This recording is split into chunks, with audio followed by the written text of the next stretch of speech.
Let me guess, you've tried dropshipping before. Maybe you've bought a course from some sort of guru, watched hundreds of how I made X amount with dropshipping videos, and you're still here. Still searching for that one video that is finally gonna make you rich. It's finally gonna make everything click. But I need you guys to understand something very important right now. This is not going to be like any other video. In fact, if you're looking for just another viral product hack or Facebook CBO strategy, this is not one of those videos, and I urge you guys to click off. I'm serious, this video is not going to be for you. What I'm about to share in this video has taken me over 5 years and over $30 million in revenue to find out. And yes, you heard that right, 30 million. I've used this exact strategy to not only start, scale, but even exit multiple 7-figure dropshipping stores. And these are actual brands that have been stemmed from dropshipping that you guys can start from the comfort of your own home. In the next 2 hours, I'm gonna share with you guys everything that I wish I knew when I started my dropshipping journey. And you're gonna learn why dropshipping maybe hasn't even worked for you up until this point. Most importantly, I'm gonna give you the exact framework you need to build a sellable dropshipping store in 2025. Why 99% of dropshippers focus on the wrong things and the wrong metrics that hurt their scale. The exact process we use to find winning products that scale upwards of $30,000 a day in sales. How to build a store that can actually be sold for real money. Because guys, what's the point of doing this whole business model if you're not building a sellable asset? The truth behind profit margins and why most dropshippers are lying to themselves. A step-by-step system teaching you guys how to scale when everything is falling apart. Plus a bonus 90-day roadmap to help you to get to your first 10K a month with branded dropshipping. Before we continue and you learn all of this great stuff, I need to be really clear about something. If you're not willing to put in real work, if you're looking for overnight success, and you're not ready to build something legitimate,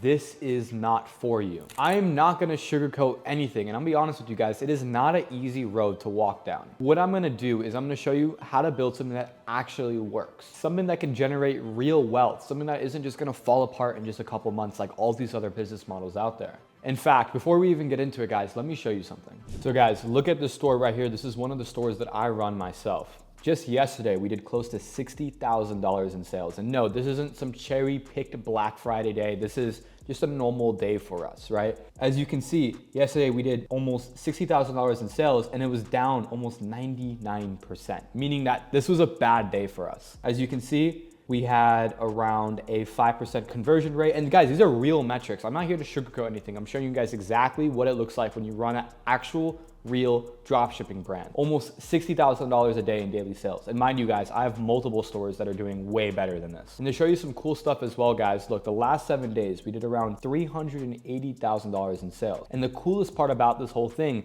is we had close to a 10% returning customer rate. That means people are actually coming back and buying our product. One of the biggest misconceptions in dropshipping is you can't sell a product that people want to come back and buy. Whereas I'm showing you guys right now, this is real data. I'll refresh my screen right now so you know it's legit. People actually come back and buy from the store. And you guys can build the same thing on your own that can generate even more money than this. You know why most dropshipping stores fail? It's because they're built backwards. They just start with some winning product they found on TikTok, throw up a crappy store, and hope to God it makes money. They wonder why their customers never come back, why their ad costs keep rising, and most importantly, why their supplier just randomly increases their cost of goods. And guys, I know this because this is the exact same things I went through when I started my dropshipping journey. I spent thousands on courses that taught me the same recycled bullshit from 2020. I built stores that would work for like 1 week and then completely shut off after that. It wasn't until I started to work directly with 8-figure brands that I realized what I was missing the whole time. Here's the reality of dropshipping in 2025. Ad costs have almost doubled in the last 18 months. Customer acquisition has never been harder, and this is coming from someone who's been doing this for years. Platforms like Facebook and TikTok are shutting down ad accounts faster than ever. And worst of all, competition is 10x of what it used to be. But here's what nobody's talking about. While most dropshippers are struggling to break even, there's a small group of operators who are making millions just like myself. And the difference? They're not building just basic normal dropshipping stores. They're building real brands, and they're just happening to use dropshipping as a fulfillment method. And over the next 2 hours in this 100% free course, I'm gonna explain how you guys can do the exact same thing. Most dropshippers fall under this winning product facade that they think that they could have an amazing product and that's just gonna lead them to millions in sales. And while there's some truth to this, because having a good product really does help finding success with dropshipping, it is just a small piece of the overall puzzle. Obviously, knowing what what type of products are good and what type of products are bad will really help you find the right success with dropshipping, but it's not going to depict whatever you're going to win or lose. The average dropshipper is going to go up on TikTok, go up on Facebook, and try and find a product that they think other people are making money with. They're going to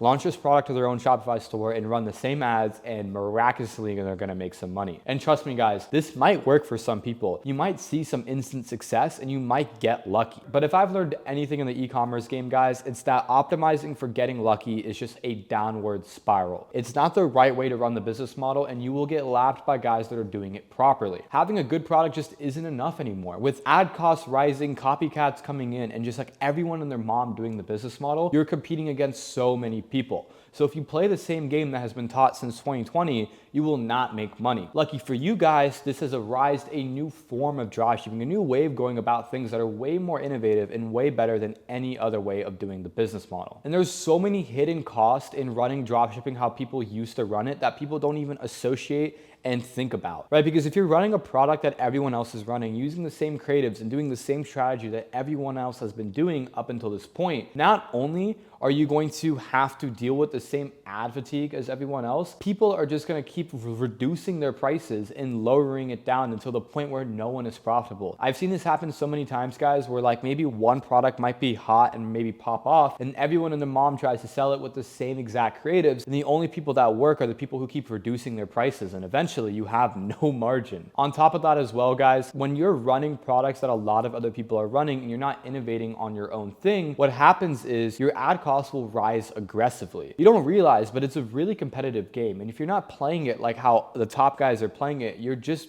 eating scraps basically. To get a 30% margin on a dropshipping store that is the same as everyone else is delusional, and it's really hard. And don't get me wrong, again, you might get lucky. You might find a product that other people are scaling, launch it just at the right time and make some money. And you might be at a 30% margin for the first week or 2 weeks, but trust me guys, it will not stay consistent. And a lot of you guys might be wondering, why has this happened? Why has it been harder than ever to see success with just normal dropshipping and doing the business model the way that we've been taught? A big reason is because of the death of impulse buys. What do I mean by that? Well, over the last 2 years, the rate of people impulsively buying on the internet has significantly dropped. And a big reason for this is customers are getting smarter. People know that a lot of these products are from China, and people know that they could just buy it cheaper elsewhere. For example, Amazon, which we'll get into in a second here. People understand that they don't want to impulsively buy random stuff online, and you really have to spark some sort of trigger and some sort of emotion in them for them to actually buy the product. Impulse buys have never been lower. Back in the day when I was running dropshipping stores in 2020, it was so easy to influence a customer to buy on the spot, whereas now you have to do so much more legwork in order to get the person to buy. Another huge factor to why the business model has become so hard and so different in 2025 is ad costs have nearly doubled. CPMs, meaning cost per 1,000 impressions, have never been higher. For my beginners out there, what is a CPM? A CPM kind of indicates what the market and ad costs are at the moment. So for example, CPMs used to be around $4 to $5, meaning for 1,000 people that saw your ad, you would have to spend $4 to $5. Nowadays, when people are testing products, their CPMs are upwards of $40 to $50, meaning they have almost 10x. Now, obviously, guys, the reason why this is important is because the more people you can reach with your ads and the cheaper you can do it, the more money you'll make. But if you're spending so much to reach the same amount of people with your ads, your cost per acquisition will be high, and it's gonna be a lot harder to make money profitably. Now, without getting too technical, it is a huge part of the business model. When ad costs rise, it just makes everything 10 times harder. Nevertheless, there's a huge supplier squeeze that is happening right now with all the things that are happening with China. It's a lot harder to get products as cheap as they were before. And nevertheless, customer behavior has shifted so much since 2020. Like I said earlier, guys, impulse purchases have not been as high, and there's been one huge thing that has come to market that has almost completely killed all normal dropshippers. And the name of that one thing is Amazon. Amazon has been on the rise, and it has been taking customers left and right for the last 4 to 5 years. It's never been harder to see success with a general traditional dropshipping store, because most of the time when someone sees your ad for your normal store, what do? They just go straight to Amazon. And this is such a common issue that so many dropshippers face that they don't realize to why people are seeing their ad but not buying their product is because, bro, that product is way cheaper on Amazon. So when you sell something so generic that isn't branded, you're competing with Amazon, and the Amazon price points will always be lower than the dropshipping price points. And the reason for that is Amazon is a completely different business model that allows people to sell via Amazon warehouses, which is a whole game of its own. Now, the whole point of me saying all this is because, guys, traditional dropshipping has never been harder, and it just doesn't work in 2025. Most people are ignoring the facts. The fact that customer acquisition has been increasing over year on year, and it's never been harder to acquire customers profitably in 2025. This goes hand in hand with the CPM increase, meaning that if it costs more to get your ad in front of people, it will naturally cost more for people to buy. Both things have been increasing simultaneously, and it has never been harder to see success. Your margin is way worse than you think. Most people think that in dropshipping, you're gonna have a 30% margin, but if you're not branded, you don't do the business model properly, it is not gonna happen, especially if you're using the same ads and creatives as everyone else. You're just on a race to the bottom. A lot of people don't realize the true costs that go into supply chain. Like, yes, your supplier is gonna raise cost over time. And it happens a lot where my supplier might tell me, or just anyone's supplier in general, like, hey, we're gonna have to increase your COGS by $1 to $2. And the thing is, if you're running on a slim margin, guys, this can kill your business. On top of that as well, a lot of people don't realize, but there's a lot of refunds and chargebacks that are associated with the business model that gurus don't get in front of the camera and talk about. And again, when your business is so reliant on the ups and downs of ad platforms and supplier costs, you don't have a sustainable margin, and you can't afford any sort of room of growth, or you can't afford any sort of room of error. This honestly sets you up for failure, and that's why I truly believe traditional dropshipping has become one of the worst business models out there. Even though a lot of people know me as a dropshipper, and yes, I've made over $30 million in this industry, I can tell you guys confidently, there is a specific way of doing it that is so different than traditional route. And to be honest, I have other ways of naming and labeling this business model that I'm gonna teach you in this course. I call it branded dropshipping because I know that that's what a lot of you guys can resonate with. But as you can tell, it is gonna be so different than normal dropshipping. The whole point of me talking about this and all the issues that are rising in traditional dropshipping is to open your guys' minds and open your eyes to seeing how shitty this business model is actually becoming. If you don't pivot to the business model that I'm gonna teach you in this course, it's gonna be a lot harder to see success. And guys, these are just facts. This is not like I'm saying my opinion on here. I'm telling you guys real facts that you can Google yourself. You can see customer acquisition costs have been rising over time. Facebook advertising costs have been rising over time. Supply costs from China have been rising over time. And dropshipping has only been becoming harder than it was before. To have sustainable profit margins in traditional dropshipping is a thing of the past. And if you think you can just find a random product online on TikTok, launch some winning TikTok ads, and you're gonna make money, that's not how it works. And again, I am not gonna sit in front of the camera and lie to you guys. Even if you have the best product in the world and it crosses off all the check boxes and it's the best product that you can sell in the moment, if you don't do the business model properly, you're not following the right framework, you're not gonna maximize the amount of money you can make out of that product. In fact, you probably won't make any money at all. And that's just the harsh truth behind the business model. A lot of people get in front of the camera and they try and glorify dropshipping into making you think it's this super easy way to make money online. And whereas it still works really well if you're doing it properly, if you don't know the right frameworks to follow and you're not following the right processes, you are not going to see success. That's just a hard fact, and there's so much data behind this to back up why I'm saying what I'm saying. So what's the caveat? What do you guys want to be doing instead that's going to lead to success and help you get to those $1 million months in 60K days like myself? Well, glad you asked. And it's one thing and one thing only, and that is brand. What is the brand difference? So I'm actually gonna show you guys before even getting into it. I'm gonna show you a store that didn't really brand out properly. They didn't really follow the right framework, and show you this store that basically just died out. So guys, we have some stores pulled up here. We're gonna do a case study, right? So this is an example of what I like to call a traditional dropshipping store. They are a little bit branded, but the product line they're selling is easily sourced on AliExpress.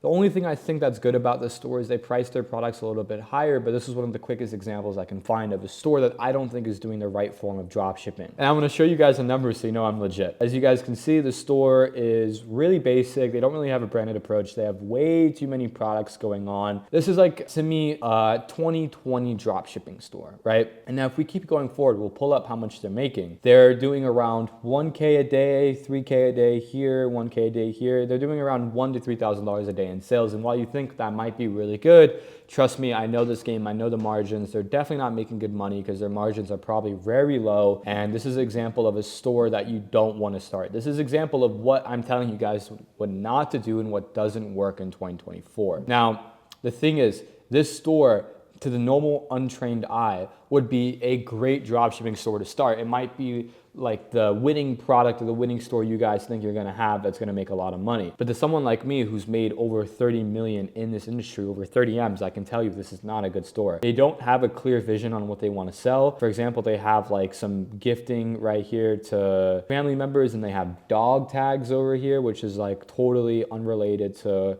what I just saw. And if you go to the home, they seem to be like a gifting store, but on top of that as well, they're not only just seasonal, because seasonal stores don't make money for most of the year, but it's not even niche down or branded gifting, meaning they're just selling whatever. And this is not a good example, because a lot of people think, oh, I can just start a dropshipping store. I'll list a bunch of gifting products, a bunch of beauty products, and I'll run ads, and then people will see my products and buy all my products, and I'll make a shit ton of money. No, bro, that's not how it works. 99% of the people that click on your ad are not going to click off your homepage and see your other products. And when you have a bunch of stuff all over the place like this, it just doesn't work. Like for example, over here, it's a "To My Man, I Just Want to Be Your Last Everything" keychain, right? Well, that's good if you're going to have like a relationship gifting brand. But then over here, they have "To My Beautiful Daughter." Now it's like, is this for parents and kids? Then you go over here, they have fucking dog tags, right? So there's no clear vision for this store, and that's why they're not making a lot of money. And again, a lot of you guys might be watching this and think, oh my God, like this is like what, like 30K a month, they're making good money. Trust me, they're probably pulling in like 3K profit a month. Like the margins on this type of stuff is not good. It's not worth it. And 99% of the people that click on your ad, if you were to run a product like this or any of these products here, are gonna see your price point. They're gonna go over to Amazon.com, buy on Amazon.com, and you're gonna be out customers, right? So the only thing these stores are really doing is driving traffic to Amazon listings. So unless you wanna lose money and help the competition, this is not what I recommend. Now, on the flip side of that, let's look at this store right here. Now this store, Magic Styler, way different feel, way more branded. Right when you go to the store, you know they're selling hair care products. And even on top of that as well, these are like hair devices. So they're not even dipping into like oils or anything like that. So they're very clear on what they're selling. The store again is way better. If we go to the product pages themselves, they're way more, I'm on my computer right now, so it doesn't look as good, but I can tell you guys on mobile, this thing probably looks amazing. It's normally branded store. This is a normal branded dropshipping store. This is exactly what you guys want to be doing. This product itself isn't like the most unique product either. It's a pretty basic product and it's a pretty decent store. Again, I'm on my computer, so it's not going to look as good. These are more made for mobile. On top of that as well, they have a us versus them, which I always recommend when I teach my students. Pretty basic stuff, pretty straightforward, but this is a good branded store. And by the way, guys, the big thing about branding is actually it's not so much on the website, but it's more so in the ad level. And we'll go through ads here in a second, but I want to show you guys the difference in revenue between a store that is traditional dropshipping and a store that is branded dropshipping. I want you guys to guess how much you think the store is doing a day. Put in the comments what your guess is. Do you think it's maybe 1K a day, 5K a day, 100K a day?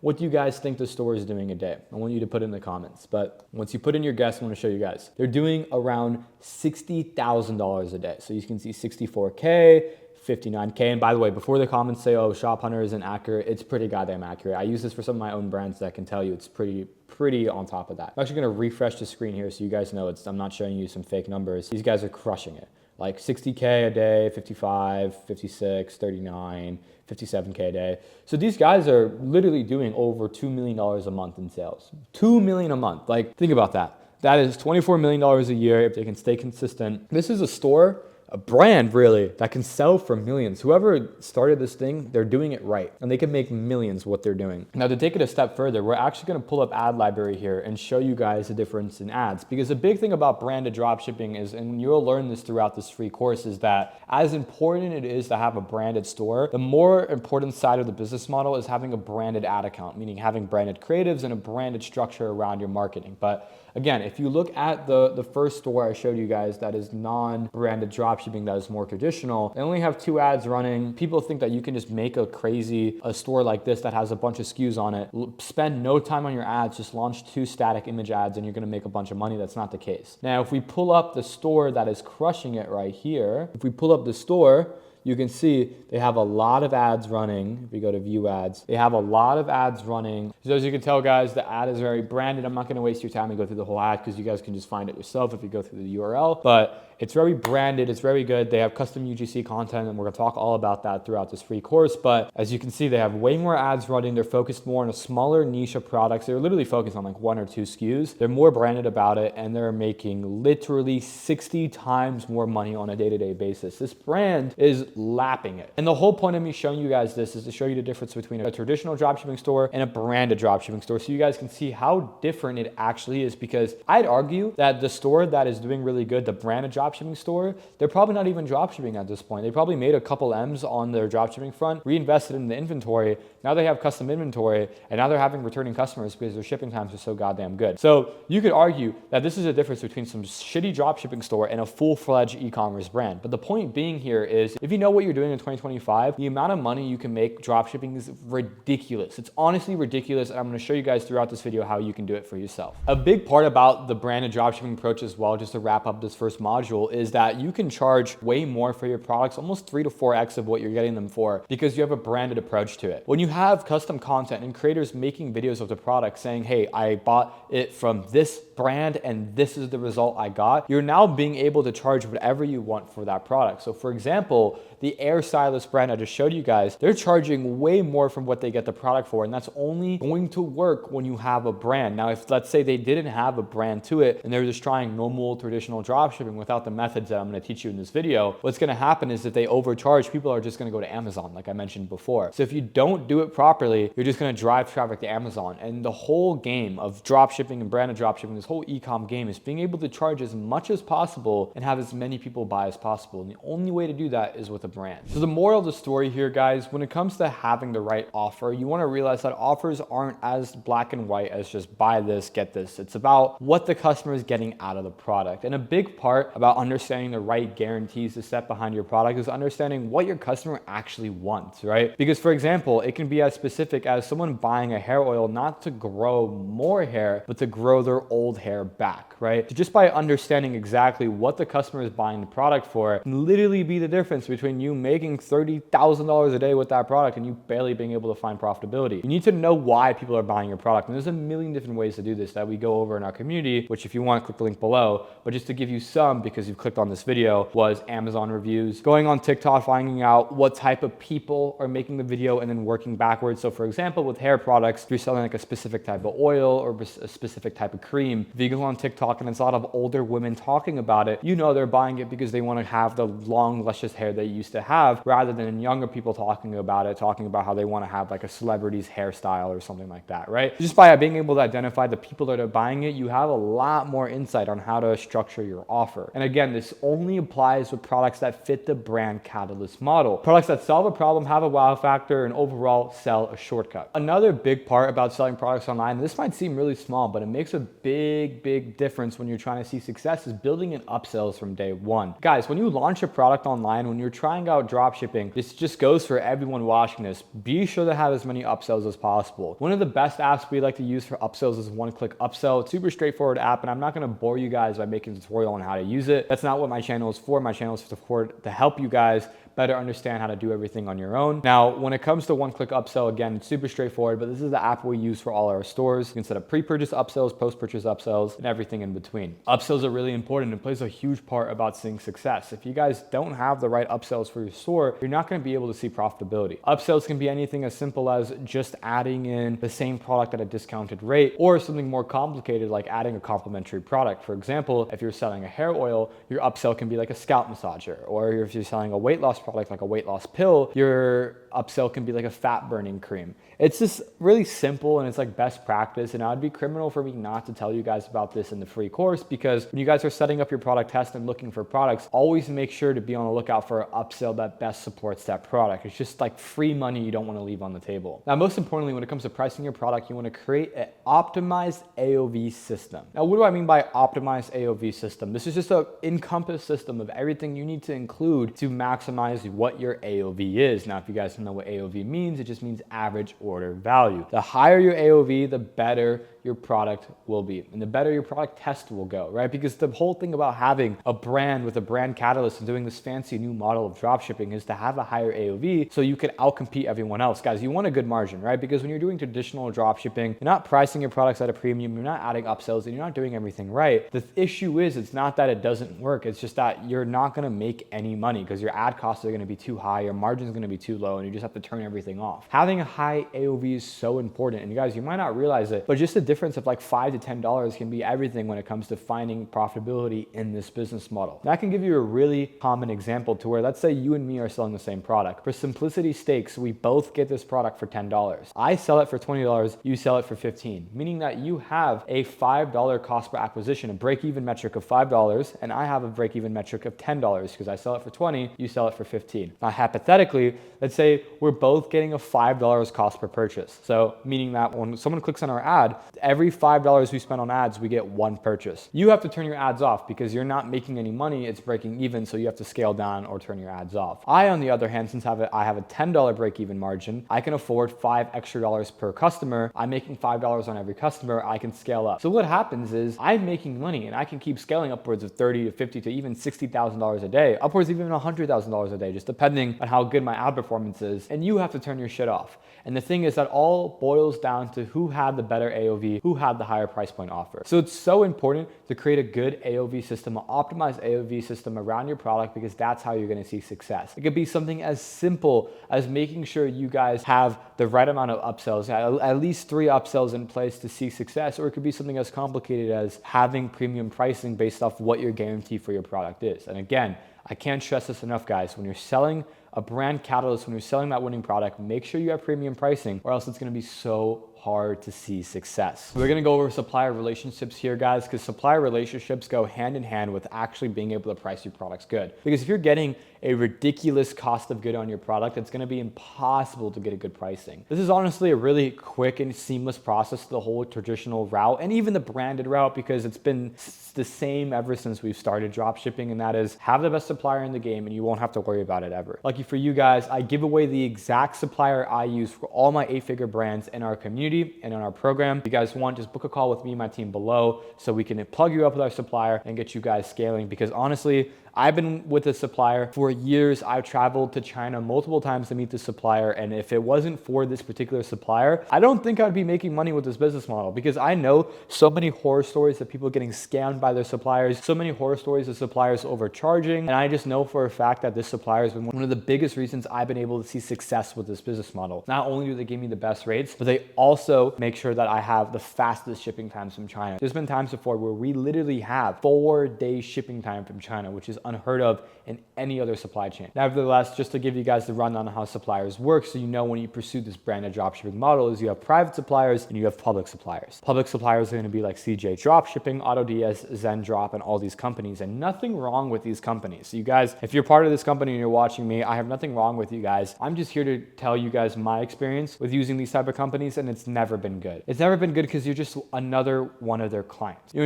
There's no brand relationship there. You're not building a relationship with a supplier. You're just working with a company that's helping you with fulfillment. It's not anything worthwhile. And I've never seen like monumental success with doing that route. And honestly, I don't recommend it. And I know I'm going to get a lot of heat for this because every other dropshipping guru gets paid a commission or they get paid an affiliate to promote these type of guys because they have some of the best rates in the space. Like if I made this video about any one of these companies, I'm not going to name any names, I would probably make over like 500K on this video, but I don't need the money. I could care less about it. So I'm gonna push that to the side and tell you guys more so about private suppliers. Now, private suppliers are suppliers that you can get in contact with directly that can help you get the best rates, the best supply chain, the best everything, right? And again, these are like the suppliers that we use for our 8-figure brands. To be honest, guys, I don't know anyone who runs an 8-figure dropshipping store or 8-figure e-commerce brands that uses any of these public suppliers. And again, not trying to shit on them or anything, but like do your own research. It's not really the best route to go, especially if you're taking the branded approach and you want to find a brand catalyst and customize it over time and make it the best product possible. You're going to have a way better experience doing that with private suppliers like the ones we use. Also, not to mention, when it comes to using private suppliers, after you start to establish consistent orders,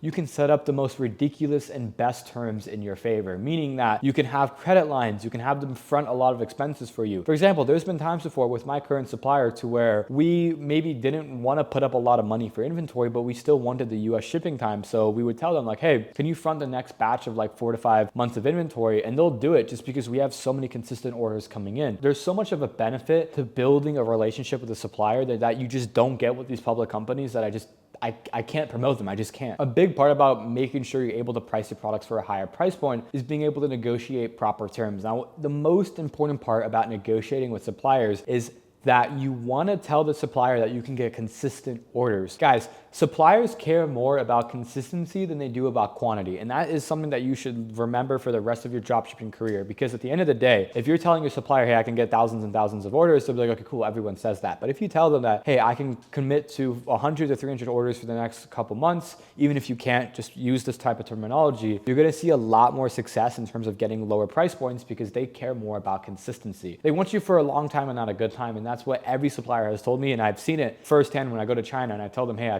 can commit and show you guys consistent order count. They're just ready to just drop their wallet and literally give you whatever product you want at whatever price point you want. Leveraging price points with suppliers does come with consistency, meaning that if you have a super low order count or like no order count at all, it's really hard to tell a supplier to give you like a lot off of what the cost of goods should be. Whereas if you have a couple orders coming in, it's up to you as a founder to be like, hey, I need $2 to $3 off my COGS now because I've showed you guys I can actually sell this product. Once they know you're serious, the whole game changes. It's just up to you to come to them with like negotiating tactics to be like, hey, I can get consistent orders. I'm already getting orders. If you can't give me a better price of COG, I will go to someone else. Just use that terminology and it'll be so easy to negotiate your pricing. Another big part about selling brand catalyst products is quality control. Guys, you'll realize that a lot of the products that we urge you guys to sell that, have the problem solving factor, have the wow factor, that are shortcuts, are products that people might put on their bodies or consume, right? Because a lot of people think you can't sell consumables or you can't sell these type of products, dropship, but newsflash, yes, you can, and people love them and they'll come back for more. Guys, the device you're watching this video on right now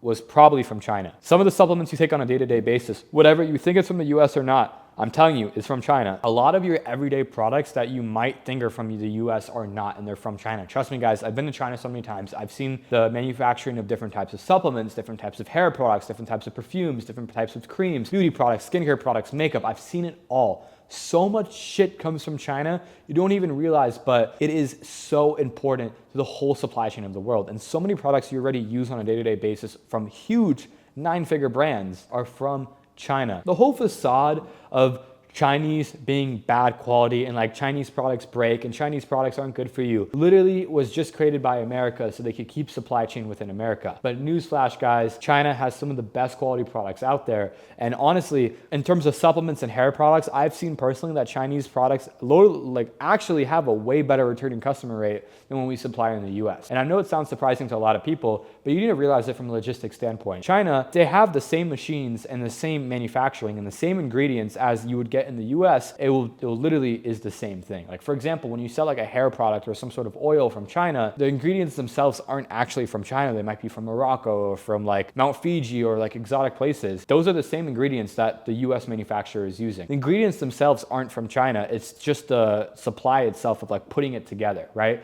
So it doesn't matter if you do it in China or in the US or in Mexico, it's all the same thing. With that being said, guys, there was a huge facade in just dropshipping and just e-commerce in general where people are saying that don't get shitty products from China. And it's literally just like a marketing scheme. And I'm telling you guys, it's the same exact thing. With that being said, quality control is a big part about the whole business model. And it's very simple. Whenever you sell a product that is scaling up and doing good orders, you can simply just let your supplier know like, hey, can I just get an ingredients list for this product? Or hey, can I get some sort of quality check on it? Can you guys let me know? Because again, a lot of the factories in China have all the certificates and everything you need in order to be confident that this is a good product. For example, just a couple of weeks ago, I went to China and documented the whole thing. The video might be up or not, I don't know. We actually went to some of the biggest supplement manufacturers in China, and I'm telling you guys, these guys have all the certificates. They're halal certified, they're third-party lab tested, cruelty-free, vegan, organic. There's everything that you could ever want is already sourced from China. And once you have the right connections, you can source all these products. Again, you guys want the supplier we use for all our 8-figure brands, click the link below. Now, customer experience is a huge part of this whole business model. A lot of people overlook about what their customer experience actually is, and it hinders them to making actual money with this business model. It's really important you guys create a real brand voice. And I know that seems obsolete when you're in the testing phase, but hear me out. When you find a winning angle for your particular brand or product, it's up to you to go ahead and make sure your whole brand and everything around your store is surrounding that winning angle. So for example, you could do something as taboo as like libido. If your brand is helping men with libido, you should make sure sure it falls under that category. And it's very clear to when they click on your brand and they click on your homepage and they click on your website, they know like, hey, this is kind of for libido. So brand voice goes hand in hand with angles. And that's why I'm telling you guys, when you're finding your brand catalyst, you want to make sure you're easily able to identify what the angle is of what the problem is, what's being solved here. And you make sure everything you do for that product test or for that brand is surrounding that angle. You'll see way more success and you will again be able to price your products way higher. Customer service that scales is really important. CS is one of the easiest parts of the business model, and we go over this more in like terms of like delegation and whatnot, but just to give you guys a quick rundown, you can easily hire CS reps from Upwork.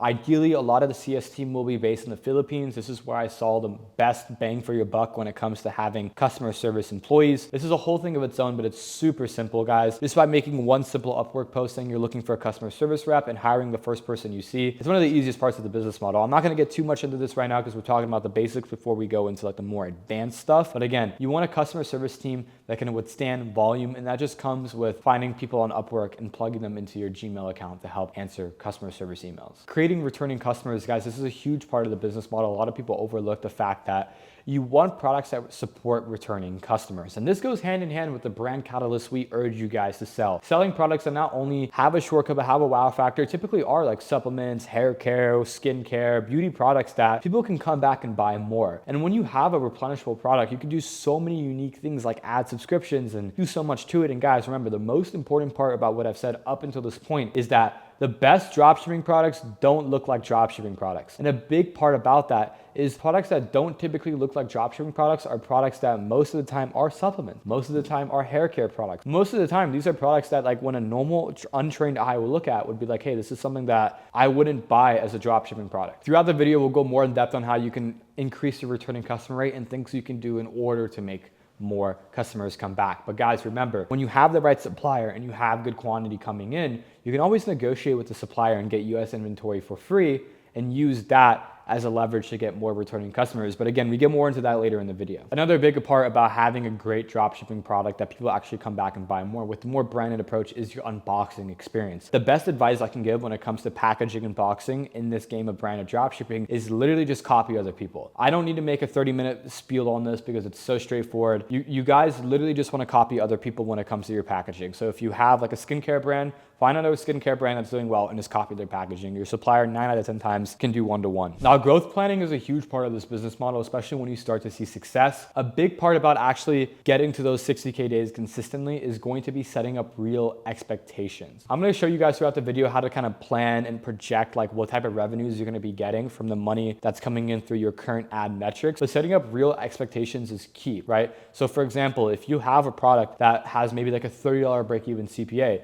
you realistically want to aim for a $20 to $25 CPA. So around $5 to $10 profit per customer is realistic. There's a lot of small things like that that you want to have realistic setups for when you're running your e-commerce store. It's going to help you find more success. A lot of realistic metrics can be under the lines of having a realistic customer expectation, right? So for example, if you are shipping from China, it's going to be a lot harder to get customers to come back. But once you get that US inventory, you can definitely expect almost double of the customers to come back. So following these realistic expectations will kind of push you to do more of the brand building stuff like getting US inventory, making your packaging better, and doing all the right things. Cash flow management is a big part of this business as well. Again, if you guys have the right suppliers and you're charging a premium for your product, you shouldn't have the issue with margin. And the best advice for cash flow management I can give you guys is please don't blow the money you make with this business model. A lot of people will make money with dropshipping, and more specifically branded dropshipping, and maybe like they're making, let's say like 1 to 2K profit a day. They start to think, oh, I'm making 60K a month, I can spend like 40K a month. Now, that's not right, because at the end of the day, you don't know what can happen to your ad account or what can happen to your Shopify store. You might get a reserve on Shopify. You might have an issue with your ad account. There's a million different things that can happen. So I urge people,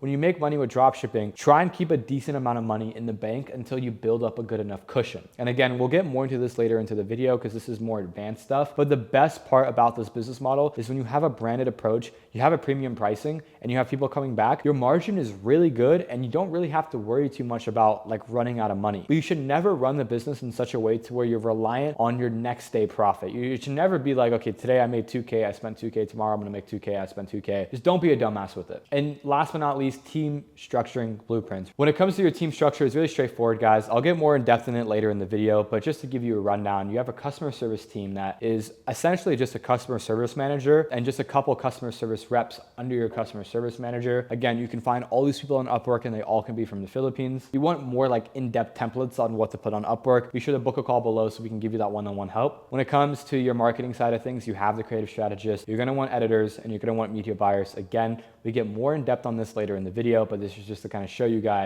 a little bit about what goes on behind the scenes. Section 3, actually building your store. So we're gonna start this section off by going over the first 90-day timeline that you guys can follow to build your own store. Usually week 1 to 2 consists of research and planning for your brand catalyst. Now in this week, one of the most important parts to remember is you're trying to do everything around pre-existing winning angles and not recreate the whole wheel. The thing is, guys, there's a lot of winning angles out there that are already making a lot of money for guys like me. Just copy them. Hair care, weight loss, beauty, a lot of these angles that you see that sell a shortcut, being a wow factor and also problem solving factor, will always do better than the other stuff out there. When you're doing research, please, I urge you guys, don't focus so much about what platform you're using, whatever it be, Callow Data or whatever it be, TikTok Creative Center, Facebook Ad Library, which we'll get into here shortly. Please focus on what you're looking for. I actually have a video going more in depth on the product research side of things. If you want this video,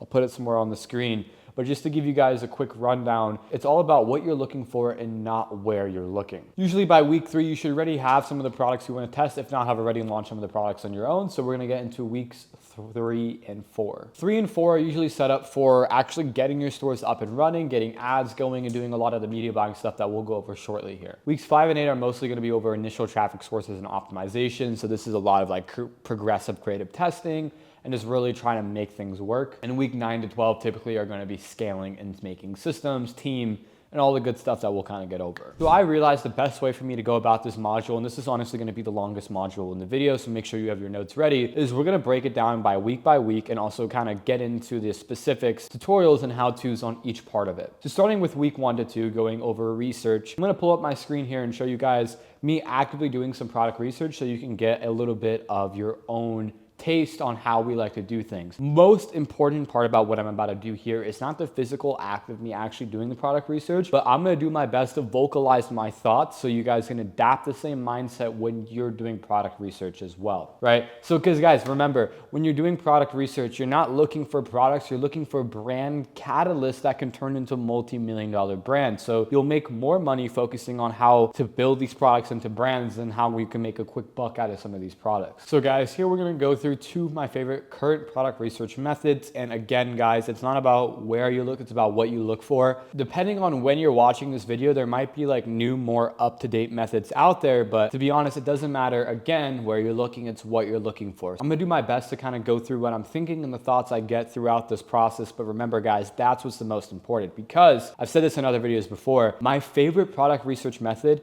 in 2025, 2024, whenever you're watching this video, and this is going to be for the next probably 5 to 10 years of my life, is literally just going to be scrolling social media. You'll find the best products going through social media, just scrolling on your feed and having ads pop up on your feed. And there's specific ways you can go about optimizing and finding the best products within that route. And I'll go over that shortly here. But guys, remember, it's all about what you're looking for. When you know exactly what type of products work and what don't, you'll be able to identify products left and right. I mean, I have a clip actually of me and my team. We went to Singapore a couple weeks ago, and one of the first winners I ever scaled in my life being carnelian stones. And that product that made me over $1 million was just there chilling in Singapore. And the thing is, guys, it's not about where you look, it's about what you look for. And that's the whole point of all this. So let's jump into it. Okay, we're gonna keep this short and concise. Again, I've watched all the content out there when people do live product research, and a lot of it's obsolete. You basically get 90% of what you need within the first 10 minutes because you just kind of understand what they're looking for and you can adopt it yourself. But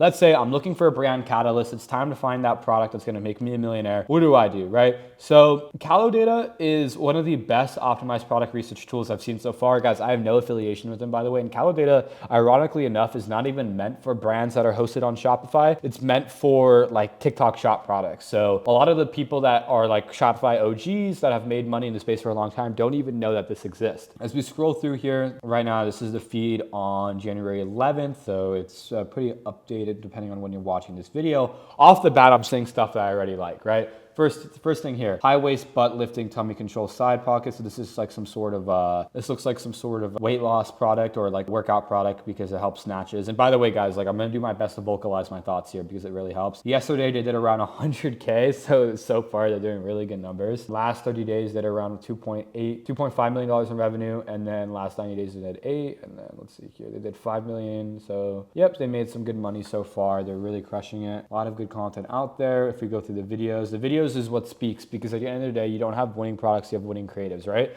So we need to see that these videos are aggressive enough and they portray the winning marketing angle. And if we identify that they do portray the winning marketing angle, then we're chilling because they're making good money. So we're gonna pull it up here. Don't say that. I love mine.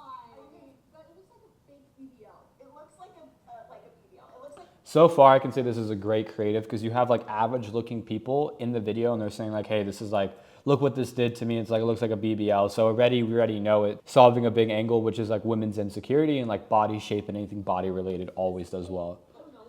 Please hold me in. Okay, so different though. So good on you. I don't know. Like, what is all this back there? So this is like really good because it's like showing that angle. It's hyper focused on it. Like, think about it, guys.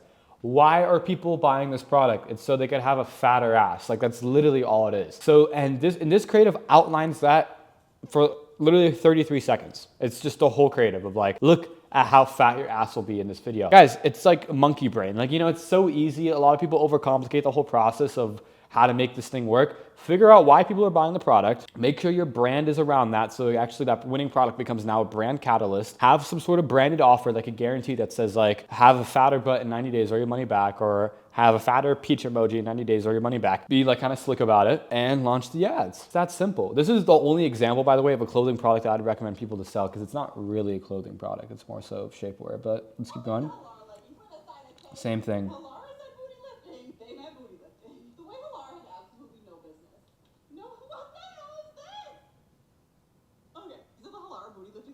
So it's a great example right there. You have a pancake ass like mine. You're gonna want. This is a before and after, so it's a good creative. There's no way that you have not seen the Halara leggings that make your butt look like a butt. Had to grab them. I really wanted them in black, but they did. This is what we call UGC content, super organic, super unique. The best type of creatives look like stuff that's like native to the platform. So if someone was scrolling and they saw this on their platform, like on their as an ad, they would watch it because it's like a good video. So before and after, pretty good. So far, this is a banger product. Like for example, before, after. Like, so this is like a huge before and after.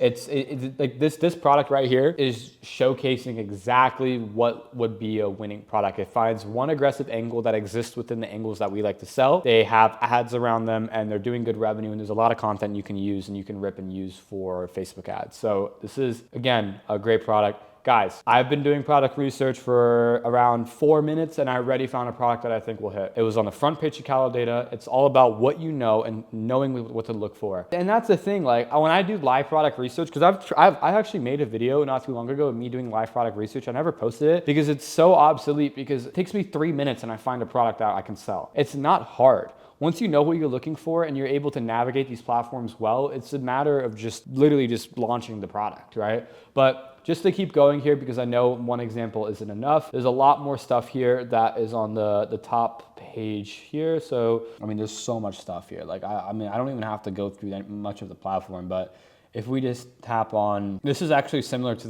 the brand I showed you guys before, Airstyle. Let's go to more right here on Calodata. Let's see what we can find. This is not bad right here. Look at this, Vital pH gummies, 2.7 revenue, so they're doing great numbers. You can see some of the videos. And I want to go home.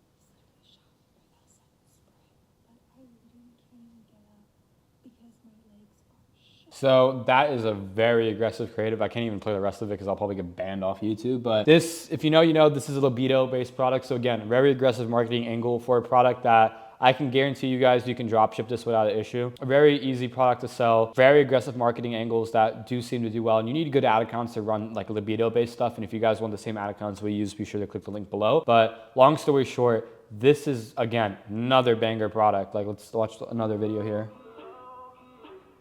So like essentially the marketing angle here is like, this is gonna help your vagina smell better. And like, because it will, then your sex will be better. So it's literally as aggressive. This is honestly, ironically enough, I just picked on the most aggressive product because it's a health and wellness, which is a great niche. This would be, again, another product I would 100% test.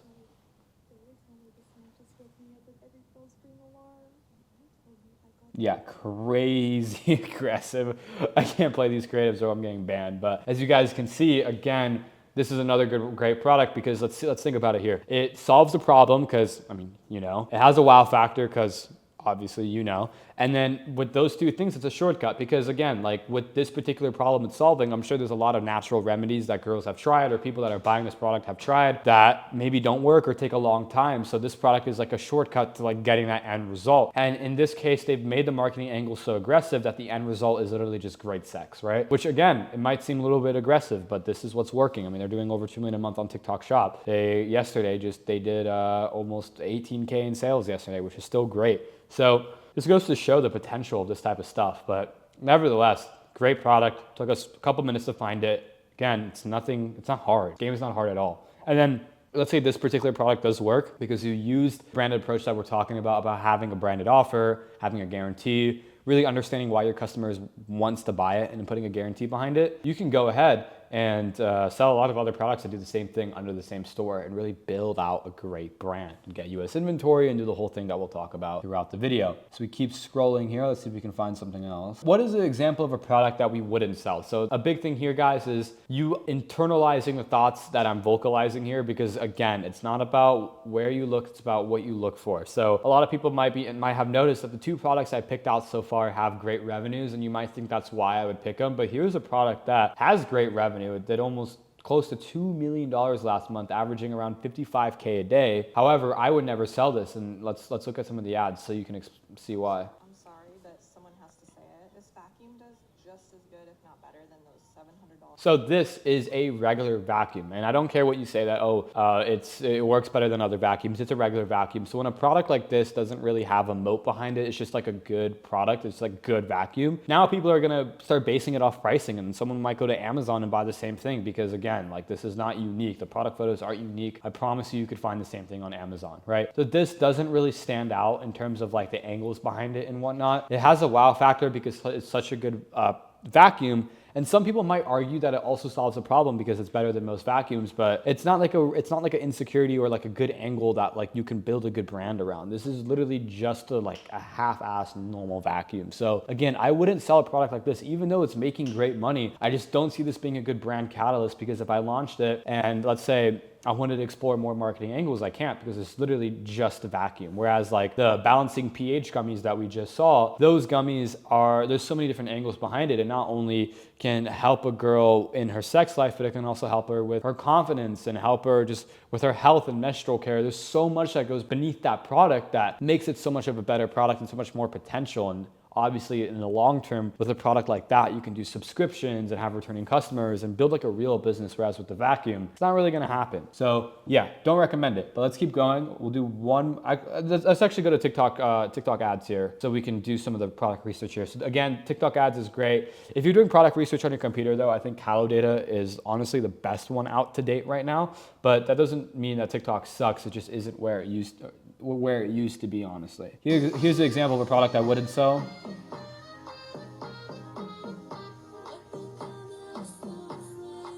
Like, I don't even think I need to explain why that sucks because it's literally just a bubble machine and the creative has like no one talking about it. Like, for example, like this, wouldn't sell this. Sleep like a baby every night. The sound of rain helps you to...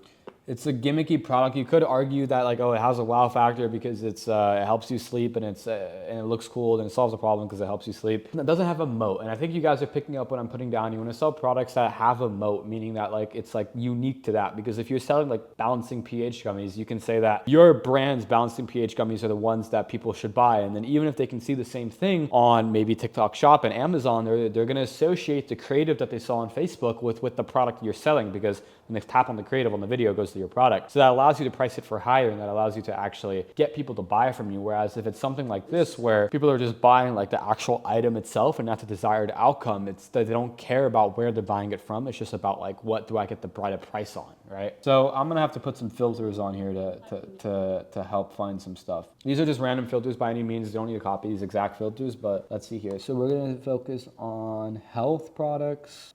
We're gonna focus on conversions. Last 30 days is fine. English language, ad format doesn't matter, and then this doesn't matter either. And here's a little side note: if you sort by 6-second view rate, for some reason you get more dropshipping products. Okay, that's not bad. I actually know this one, so I think I would definitely recommend it. Not a good creative, but it seems like a good product. Me, every time the cramps start cramping too much.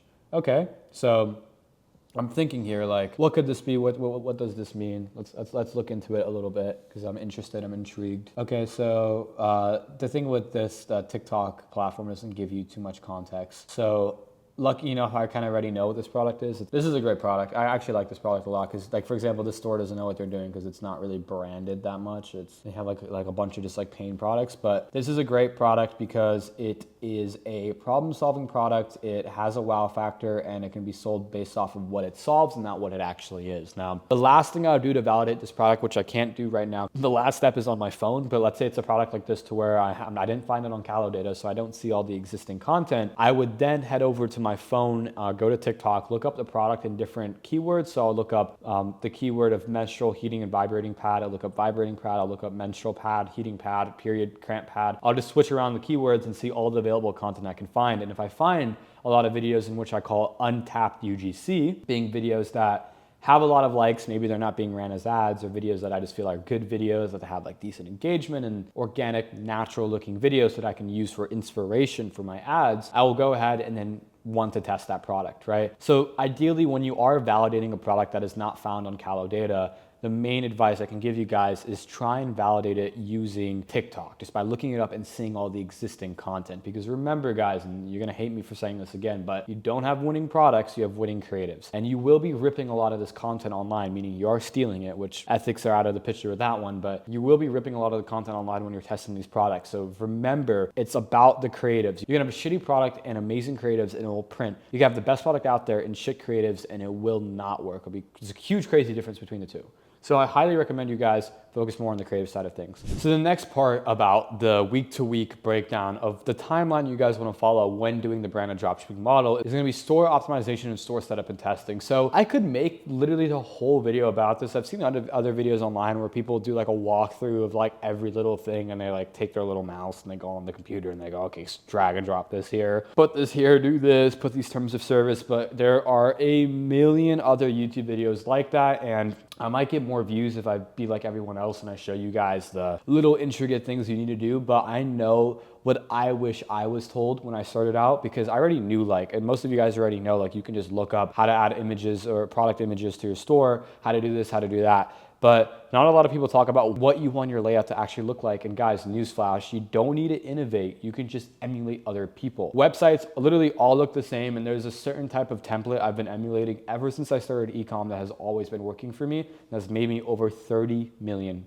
This section, I'm gonna keep it super short, super clean. I'm gonna show you some stores. Honestly, maybe I'll probably just show you one. Show you exactly how you guys wanna make your store look like this so your brand can actually stand out and be good. Now, first things first is, guys, you need to realize that no one is going to your homepage. So even though the store has a half decent homepage, no one's going to it. You only want to focus on your product page. And side note, guys, this store does like over 60K a day right now, so they're crushing it. Over here, you can see it's pretty straightforward. They have the name, Pilates Reformer Set, nothing too crazy. One thing I would recommend is you put your brand name in front of your product title. So it would be like Lano Fit and then Pilates Reformer Set. Price point's good. And then obviously this is not on mobile. So let me see if I can get this on mobile actually.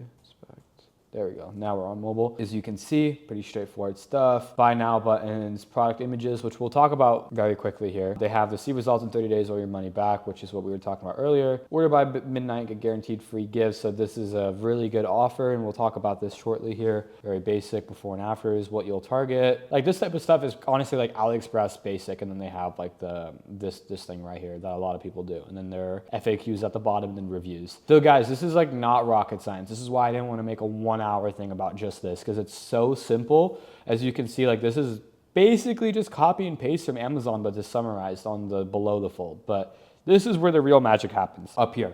So when someone loads up the website, That's what we call above the fold. So this is all above the fold. Anything below this point down here is what we consider below the fold, and that is everything along the lines of all the stuff that they have down here. Now, don't get me wrong, the below the fold over here is pretty important because you're showing the before and afters, you're showing the product in motion, and like it's cool. And I could sit here and lie to you guys and say this is gonna make or break it, but it's not. It really isn't. This is what's gonna make or break the product test, and that is what we call the above the fold. Now, this is everything that the customer sees right when they load the website.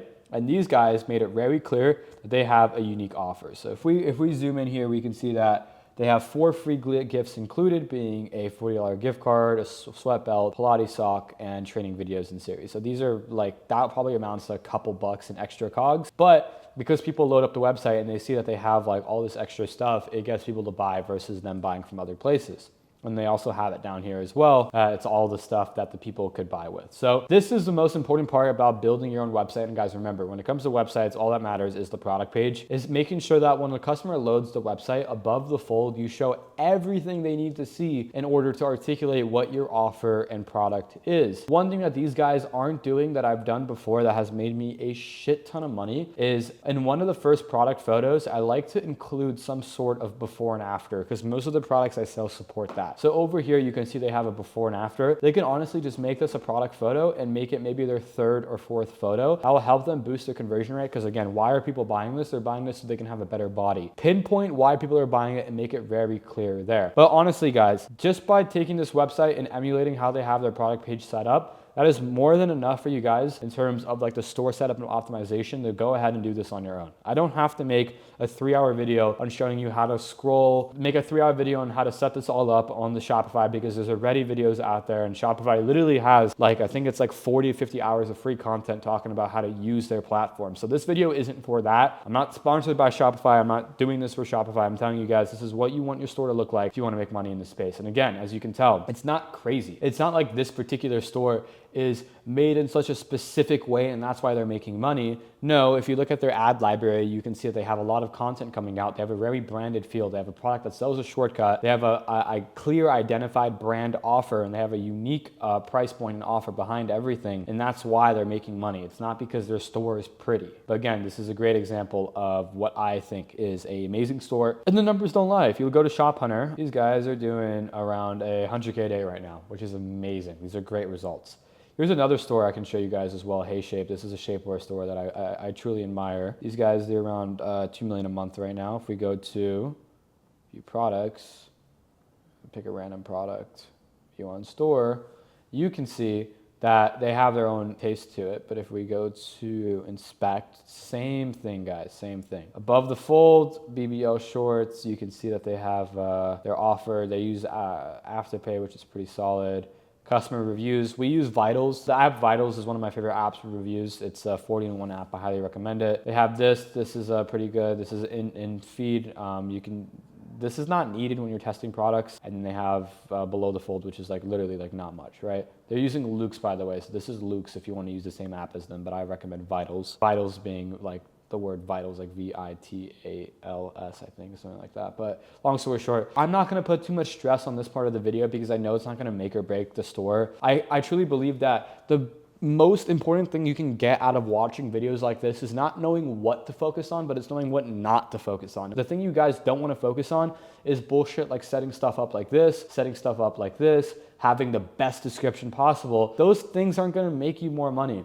If your price point is good, if your offer is good, and you have a good product that solves a problem, has a wow factor, and ironically is a shortcut, you have a good brand catalyst and you have good content coming in, you will make the money. You having that in-store scrolling section like this isn't going to depict whatever you make money or not. Yes, it's cool when you start to scale and those are the type of things you want to focus on, but starting out is not that important. Now, weeks to 5 and 8 are usually going to be centered around actually running your ads. So increase traffic and optimization. Now, what is our media buying strategy? How do we run ads? This is a question I've been asked a lot. And there's 2 ways I could have approached this, right? I could sit here, open up Facebook Ads Manager and show you exactly how we do it, or I can just tell you. And I've really realized that our scaling strategy, our testing strategy is so simple that I literally can just tell you and you guys can write it down and that's more than enough. And I've watched every single other media buying video out there. I already know what scaling strategies people do. I already know what people recommend. And I can tell you for a fact, the more simple you are, the better it will work. The more niched you are, it doesn't really matter. A lot of people have like unique strategies like doing lookalike audiences, interest-based targeting, split bidding, and all this stuff, but it doesn't make the difference. And guys, this is coming from someone who's been media buying and running ads for like over 5 years. I've tried everything. I've literally done the interest targeting, the split bidding. I was one of the first advertisers on TikTok, so I used all their platform features, and I can tell you for a fact, it doesn't really matter. As long as your creative is good, as long as your offer is good, as long as your product is good, you will make money. Now, what is our media buying strategy? For my beginners out there, media buying is referring to running ads on Facebook and TikTok. How you do the branded dropshipping approach is very simple. If you haven't picked it up by now, we're just finding products, we're launching ads with them, and we're making a brand with those ads. Now, ads is a topic for another day, and I actually have another video that is about, I think, 50 minutes long, where I go in depth, everything ad related in terms of creatives, finding good creatives and making good creatives. And I'll plug that video on the screen here so you guys can see. If I don't, just go through my channel. It's obviously, you'll see it's like something about like drop shipping and ads. The media buying strategy we follow is very simple. We do a very, very simple CBO strategy. This goes for TikTok, Facebook, Snapchat, whatever platform we run on. And I'll talk about selecting the right platform shortly here. But we literally just have the most simple media buying strategy out there. It is a CBO, $50 budget, one ad set in the CBO, absolutely no targeting except the country. So we focus US only, US or top 4, whatever you want to do. If you're in the US, I say stay in the US, and I'll explain why here in a second, but US or top 4, and then we put 5 creatives in that campaign. And every time we launch a new batch of 5 creatives, we do it in a new CBO. That's it. There's literally no targeting. There's no split testing. There's no bidding. There's no reason for me to get on here and like screen share and show you that, because it's not going to make a difference, because it's so simple. And there's a reason why we keep it so simple, guys. The simpler your media buying strategy is, the easier it is to see consistency. Look, you might start off with interest and bidding and maybe get super lucky because that specific interest is doing well or that specific bid is doing well, but it will not stay consistent. And trust me, been in this game for a while, I can tell you that is a fact. Guys, the people I know who are spending the most on Facebook, who are spending the most on TikTok and making the most money in this game, keep their media buying strategy so goddamn simple. The simpler it is, the more money you'll make. Don't overcomplicate it, because it doesn't need to be a complicated part of the business. If someone told me when I started my e-commerce journey that like, hey dude, like just keep it simple, keep your media buying simple, I would have been way further than I am now. I've been put down the wrong path when I started my e-com journey. I listened to the wrong people. I'm not going to say any names, but I listened to like these crazy media buying strategies and these crazy tactics, and I would try it myself and it wouldn't work, and I'd blame my media buying strategy. And I would stick to selling the same shitty products without a branded approach, with trying new media buying strategies, thinking it was gonna work, but it never did, and now I know why. And that's why I'm here, to tell you guys what to focus on and what not to focus on. And one of the things that you don't want to shine light to is a complex media buying strategy. Now, in terms of what platform you guys want to launch on, I have to be super straightforward here. Facebook is the best one. It's a really cold cut and clear answer. Facebook is the best. Facebook is king. And when that does change, I'll let you guys know. But as of now, in 2025, Facebook is the best platform to advertise on. The only issue with running ads on Facebook is getting your accounts banned. It happens a lot. A lot of people get their accounts banned. They try and do it the traditional way and it gets banned. And in the branded dropshipping and just overall dropshipping world, having accounts banned is a very normal thing. It happens to the best of us. Like, for example, having agency accounts, having bot assets, and doing all these complicated things are probably the most complex part of the business. And I don't want to make this super, super advanced and super complex, because when we get into like Facebook scaling, keeping your ad accounts alive, buying business managers and doing all that, I lose a lot of my beginner audience. But for my people out there that want the best Facebook assets, they want the best agency accounts, and they need the best resources when it comes to their Facebook ads, be sure to click the link below and schedule a call with me and my team. We actually give away in our community all my Facebook asset strategies, the Facebook asset team we use, the same agency accounts we use, and all that. And just to give my beginners a rundown of what I'm talking about, when it comes to Facebook,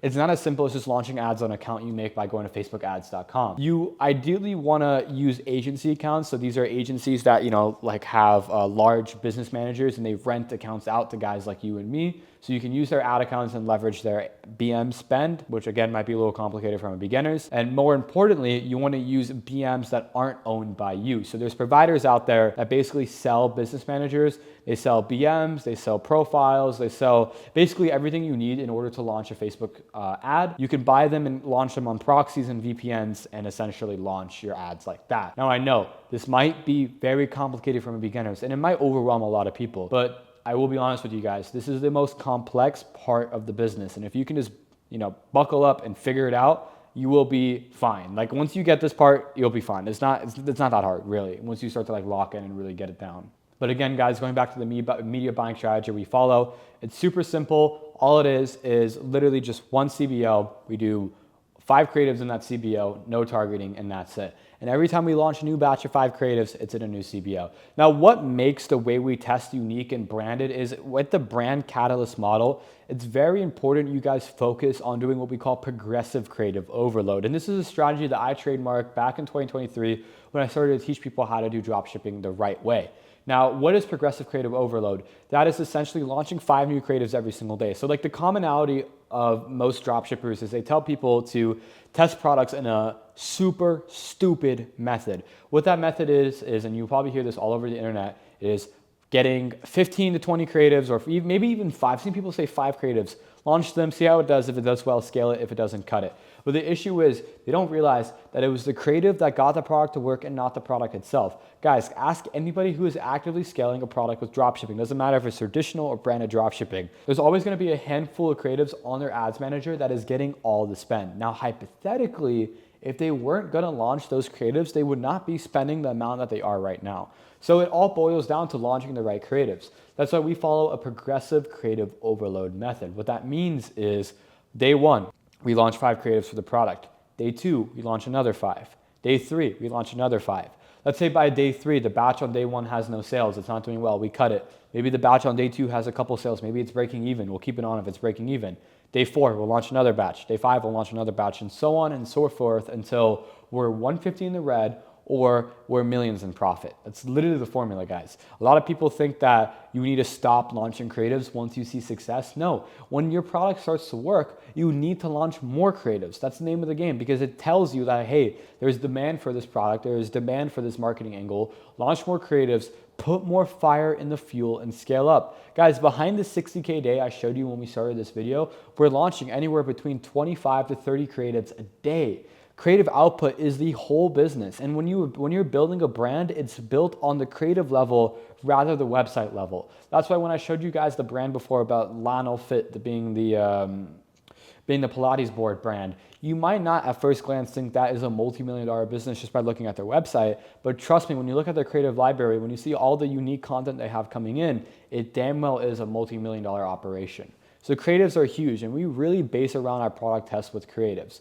So just to summarize that, we do wide open CBOs, 5 creatives per CBO. We launch a new batch of 5 creatives every single day. As we're launching more creatives, we're cutting the ones that are not doing well for the past day to 2 days, and we're making sure to keep the ones that are break even alone. We leave those alone because sometimes they do turnkey profit over time, and we launch creatives until we're 150 in the red or we're a millionaire. And the thing is, most of the time, if a product doesn't work, you're gonna become 150 in a red within 3 to 4 days. So you are giving these products enough time to really see if it works or not. Weeks 9 to 12 of your branded dropshipping journey typically will consist of scaling and systems, like I said earlier. A lot of people have this ideology of when you're scaling a product, there's just so much that goes into like getting more revenue, whereas they don't understand that's the easiest part of the whole process. In the branded dropshipping model, we are only doing paid media. We're only using ads to get sales. We're not doing any organic marketing, any influencer marketing, at least yet. The thing is, when it comes to the paid media scaling side of things, it is the most easiest thing in the world. If your product is good, if your creatives are good, and your campaigns are profitable, it is as simple as just spending more on ads to make more back. When I started my dropshipping journey,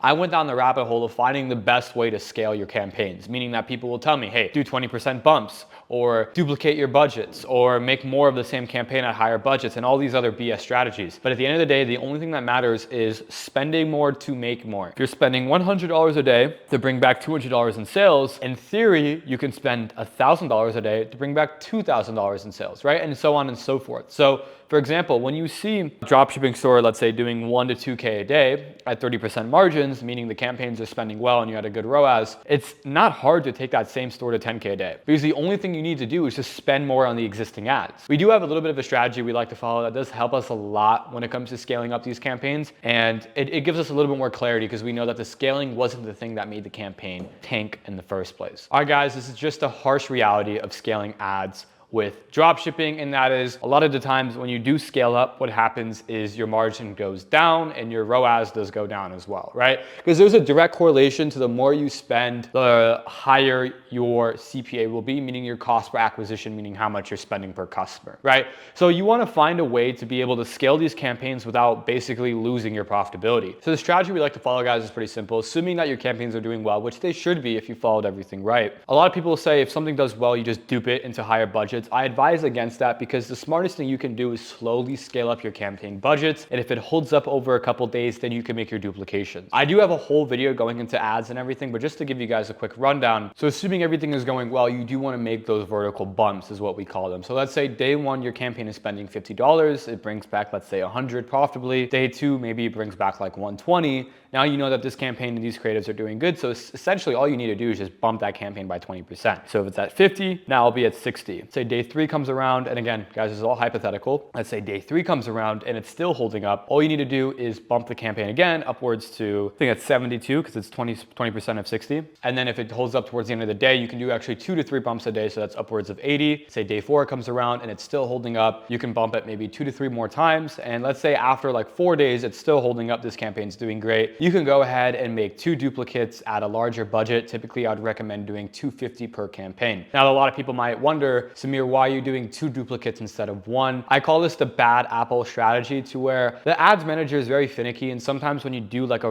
what we call a horizontal dupe, meaning horizontal scaling is when you duplicate a campaign, you might see the campaign shit the bed. It's happened a lot before, especially when you're really aggressive. So when we do 2 campaigns, both at the same budget with the same creatives, exactly the same, what happens is out of the 2 campaigns, one of them in theory is going to perform worse than the other. We call that the bad apple, and we cut that campaign and focus on scaling the one that does well. And like the logical reason behind this, guys, is each time you make a duplicate or a scale, what happens is the campaign gets back into re-optimization and in a relearning phase. So there's a small chance that when it gets back into relearning, it learns unprofitably. And I know it sounds so stupid and so weird, but trust me, I've been doing this for a long time. I can tell you for a fact that the bad apple strategy works. And that's ideally all you guys need to do. Remember, the ideology behind scaling in dropshipping is literally just spending more to make more. If everything is going well with your offer, your product, and your creatives, ideally, if you could spend $100 to bring back $200, you should be able to spend $10,000 to bring back $20,000, right? So whenever you see these crazy results online, for example, me showing you guys a 60K day at the start of this video, just know behind that 60K day, there's probably around 20 to 30K in ad spend. Nevertheless, since we are spending a lot on ads, we're making a lot back and we are still super profitable. Like for example, that 60K day, I have to double check, but I'm pretty sure we're operating at around 30% margins, which is still pretty good. Now, systems is a huge part of this whole process, and a lot of people overlook how important it is to set up the right systems for actually building out your branded dropshipping store. I can make a whole video on this that can exceed multiple hours, but as always, guys, if you want more in-depth one-on-one help with your systems, if you already have a dropshipping store that's doing well, be sure to click the link below, schedule a call with me and my team. But moving forward, just to give you guys a little bit of a rundown, in this micro section, I'm gonna talk a little bit about the team members you wanna hire, what type of things you wanna make SOPs for, and kind of where your mindset needs to be as a founder in order to make this thing work. Now, notice how I said founder. A lot of the people that get into the dropshipping game think of dropshipping as like this method of making money online. They think of it as like a method, as if it's like reselling sneakers or something. And whereas there are people who think like that and still see some success, the people who really crush it in this business model view it as a real business. You are a founder, you're a business owner, and this is your business, this is your baby that you need to take care of and make sure it keeps making you money. Now, just by adopting that quick mindset, you're gonna really get a better understanding of how to scale and systemize this business model. Ideally, the dropshipping and branded dropshipping route can be broken down into a couple core components. You have the marketing side of things, which is creatives, media buying, and everything along that side. You have the fulfillment aspect of it, which is like dealing with suppliers and making sure your orders are being shipped out on time. And you have the customer service aspect of it, making sure your customers are happy. These are really the 3 main things of the business model. Lucky for you guys, these 2 are super easily delegated to where, honestly, I think a 3rd grader could do it, right? So when it comes to the customer service side of things, you could, like I said earlier, you could easily hire Filipino reps off of Upwork to help run your customer service. I say Filipino for a reason. I explained that earlier in the video, but guys, they're just honestly the best. When you're running your customer service, it's really straightforward. And lucky for you guys, a lot of these people that you're gonna find on Upwork and Fiverr have already already been doing this for a long time, so they already know what they're doing. The only KPIs and metrics you guys want to look at when monitoring customer service is going to be your chargeback rate and your refund rate. You want to make sure you're giving out refunds, right? The best customer service teams on the planet just give out refunds. If someone asks for a refund, just give it to them. It's not going to kill your business. And two, your chargeback rate. You want to make sure your chargeback rate is low. Again, this is a little bit more complex, and I'll go more into this later in the video, but just to give you guys a rundown, in dropshipping, you should be at least under a 1% chargeback rate. So if you're over that, that means either your product is horrible, your shipping times are horrible, or your customer service isn't where it needs to be. Now, again, customer service is one of the easiest parts to delegate, so I'm not gonna waste your time by going over that. You can easily make job posting on Upwork and have someone manage it for you. Now, when it comes to the fulfillment side of things, a lot of people overlook how important it is to systemize this and actually hire out for it. Now, with dropshipping fulfillment, it's not hard because obviously like you're not fulfilling your own inventory, you have a supplier that does it, but you should have somebody that's overlooking basically the product quality, they're overlooking how like the shipping times, making sure everything's sorted with the supplier, making sure your costs don't rise, making sure that everything is basically dialed in with the supplier. And remember guys, as you scale up, what's gonna happen is you might have issues with your product that you're gonna need to fix. And it's really smart to have a fulfillment manager in place that helps you kind of work through this turmoil. Now, the best thing that you guys can do, and I highly recommend anyone watching this who already has a brand of dropshipping store that's doing well, is make your head customer service your fulfillment manager as well. I know this is like seems like a small little hack or tweak that you can do in your business, but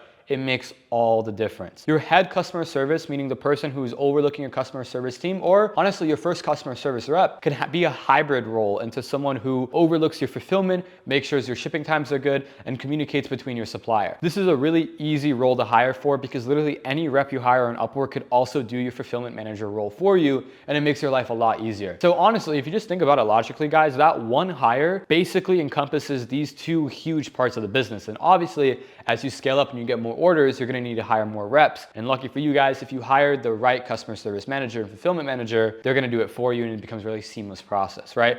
Guys, a quick little thing on hiring too, because I know a lot of people watching this might be pre-existing business owners. This is coming from someone who has a team of over 40 people and makes over $12 to $15 million a year. And I can tell you confidently, the easiest way to hire is from the top to the bottom, meaning you don't wanna hire from the bottom up. So for example, when you're hiring your customer service rep, the first customer service rep you hire, make them a manager, right? Make them a fulfillment manager, make them a customer service manager. So when you hire reps under them, you're working downwards, right? I like to call these delegation ladders. Same thing with the marketing side of the business. When you hire an editor, a lot of the times it's even smarter to hire a creative strategist. So then the creative strategist handles the editing and under them, you'll have editors. And the main reason you guys want to do this is for a seamless automated process. What I mean by seamless automated process is when you have a ladder, what we call the delegation ladder running in your business, it's gonna make it a lot easier for people to keep other people accountable. For example, in my companies, when my customer service reps are lacking, which happens a lot, and they're not responding to emails on time or there's an issue with their email responses, I'm not the one that's putting them in check. It's my customer service and fulfillment manager. Same thing when my editors aren't making videos that are up to date and making good videos, who's putting them in check? That's my creative strategist. Same with the media buying side of things. So this goes for any business. I know this is supposed to be a brand of dropshipping tutorial, but this is for everybody. Make sure you hire from the top down and your life will be so much easier as a business owner. Now, moving forward here, guys, we're gonna go to the last part of the systemizing and delegation of this business model, and that is gonna be the CMO, the marketing, and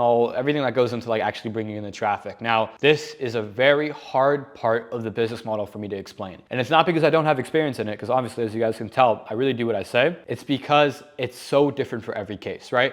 And it really depends on what type of style of content is working for your business, right? I'll give you guys a really good example that's gonna help you understand this. Earlier in 2024, we had a brand that was doing really well with AI style content. AI style content was literally taking over. We experimented with it and it just ended up outperforming everything. If you guys don't know what these AI videos are, I'm gonna put it on the screen so you can see. So it's basically like made with Midjourney and CapCut and 11 Labs. These are some tools that we use to slap these videos together and basically portray like this aggressive style of ad. This ad was absolutely crushing it for us, and all these types of videos were just outperforming everything, right? So we had to make hires around that. So we hired an editor just to edit AI videos. We hired a copywriter just for AI videos, and we hired a creative strategist, which is already working for us to kind of manage these two guys. Now, the thing is, that was only applicable to that business at that time, right? Because for example, if you hired that AI editor and AI copywriter for a business that doesn't benefit off of AI content, it's not gonna work. And the reason I'm saying that before getting into like the actual nitty gritty of it is because I don't want you guys to take what I'm saying too literally and set it up in your business and have it blow up in your face because it didn't apply to your style of content. So remember guys, your marketing team and your marketing side of the business is really dependent on the style of content that is working for you at the time. So what I will recommend is rule of thumb, you ideally want to have a creative strategist and an editor. Those are the two main roles that need to be hired when it comes to the marketing side of things because they will help run the business for you. Because if you think about it, at the end of the day, guys, as you can tell from what I said earlier, you don't have winning products,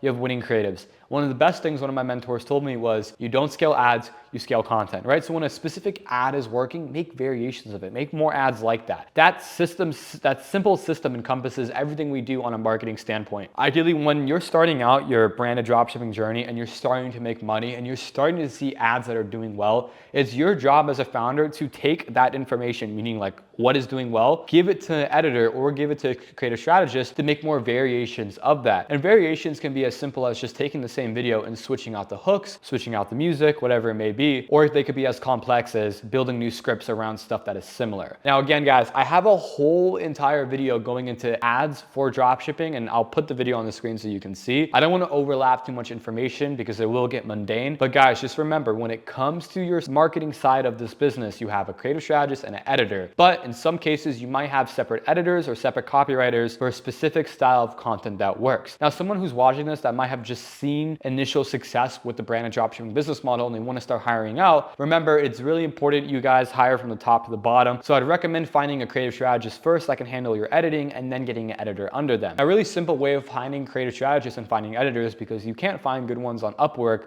is actually Twitter. Now, I get into how important Twitter is for the business model in other videos, and we talk a lot about it in our community, but really quick, guys, Twitter is literally a game changer for anything on the marketing side of the business. You need UGC creators, meaning creators that'll make the videos for you. Make a post on a Twitter. You need a creative strategist, make a post on Twitter. You need editors, make a post on Twitter. For some reason, guys, Twitter is full with marketing people and people that are ready to make content and edit content and even record content for your e-commerce brand. The simplest strategy that we follow for our e-commerce brands is we'll create a separate Twitter for our company. Now, when I say company, I'm actually referring to like a fake agency because as you know, in this game, you have to keep your products kind of discreet and you have to kind of not show people, which is kind of ironic because in our community, I expose my brands, but that's a side note. The thing is, you want to make sure that you have a fake agency as your Twitter profile, maybe like a UGC agency or some sort of editing agency. So when you make these tweets saying like, hey, looking for hashtag UGC creator, hey, looking for a hashtag editor or a hashtag creative strategist, whatever it may be, you can get people to reach out to you via Twitter and you can close them on DM, maybe hire them for your business or get them on freelance. There's a lot of things you can do. Nevertheless, it's really important that you guys utilize Twitter for your marketing roles. Now, one small thing as well when it comes to hiring out your marketing roles, just remember that you need to test the waters first before you fully hire people. So for example, with the editor, what we like to do is if we want to hire an editor, we'll pay them maybe like $50 to $100 as a sample rate just to edit some videos. And we tell them what to do. We kind of direct them a little bit, but we have them kind of go out on his own. We'll take those exact videos and we'll launch them on our ads manager. And if they do well, then we know, hey, he's a good editor, right? Because at the end of the day, you most of the time are not the customer that is buying your product. It's someone else, right? So for example, for our hair care brand, I'm not the target customer.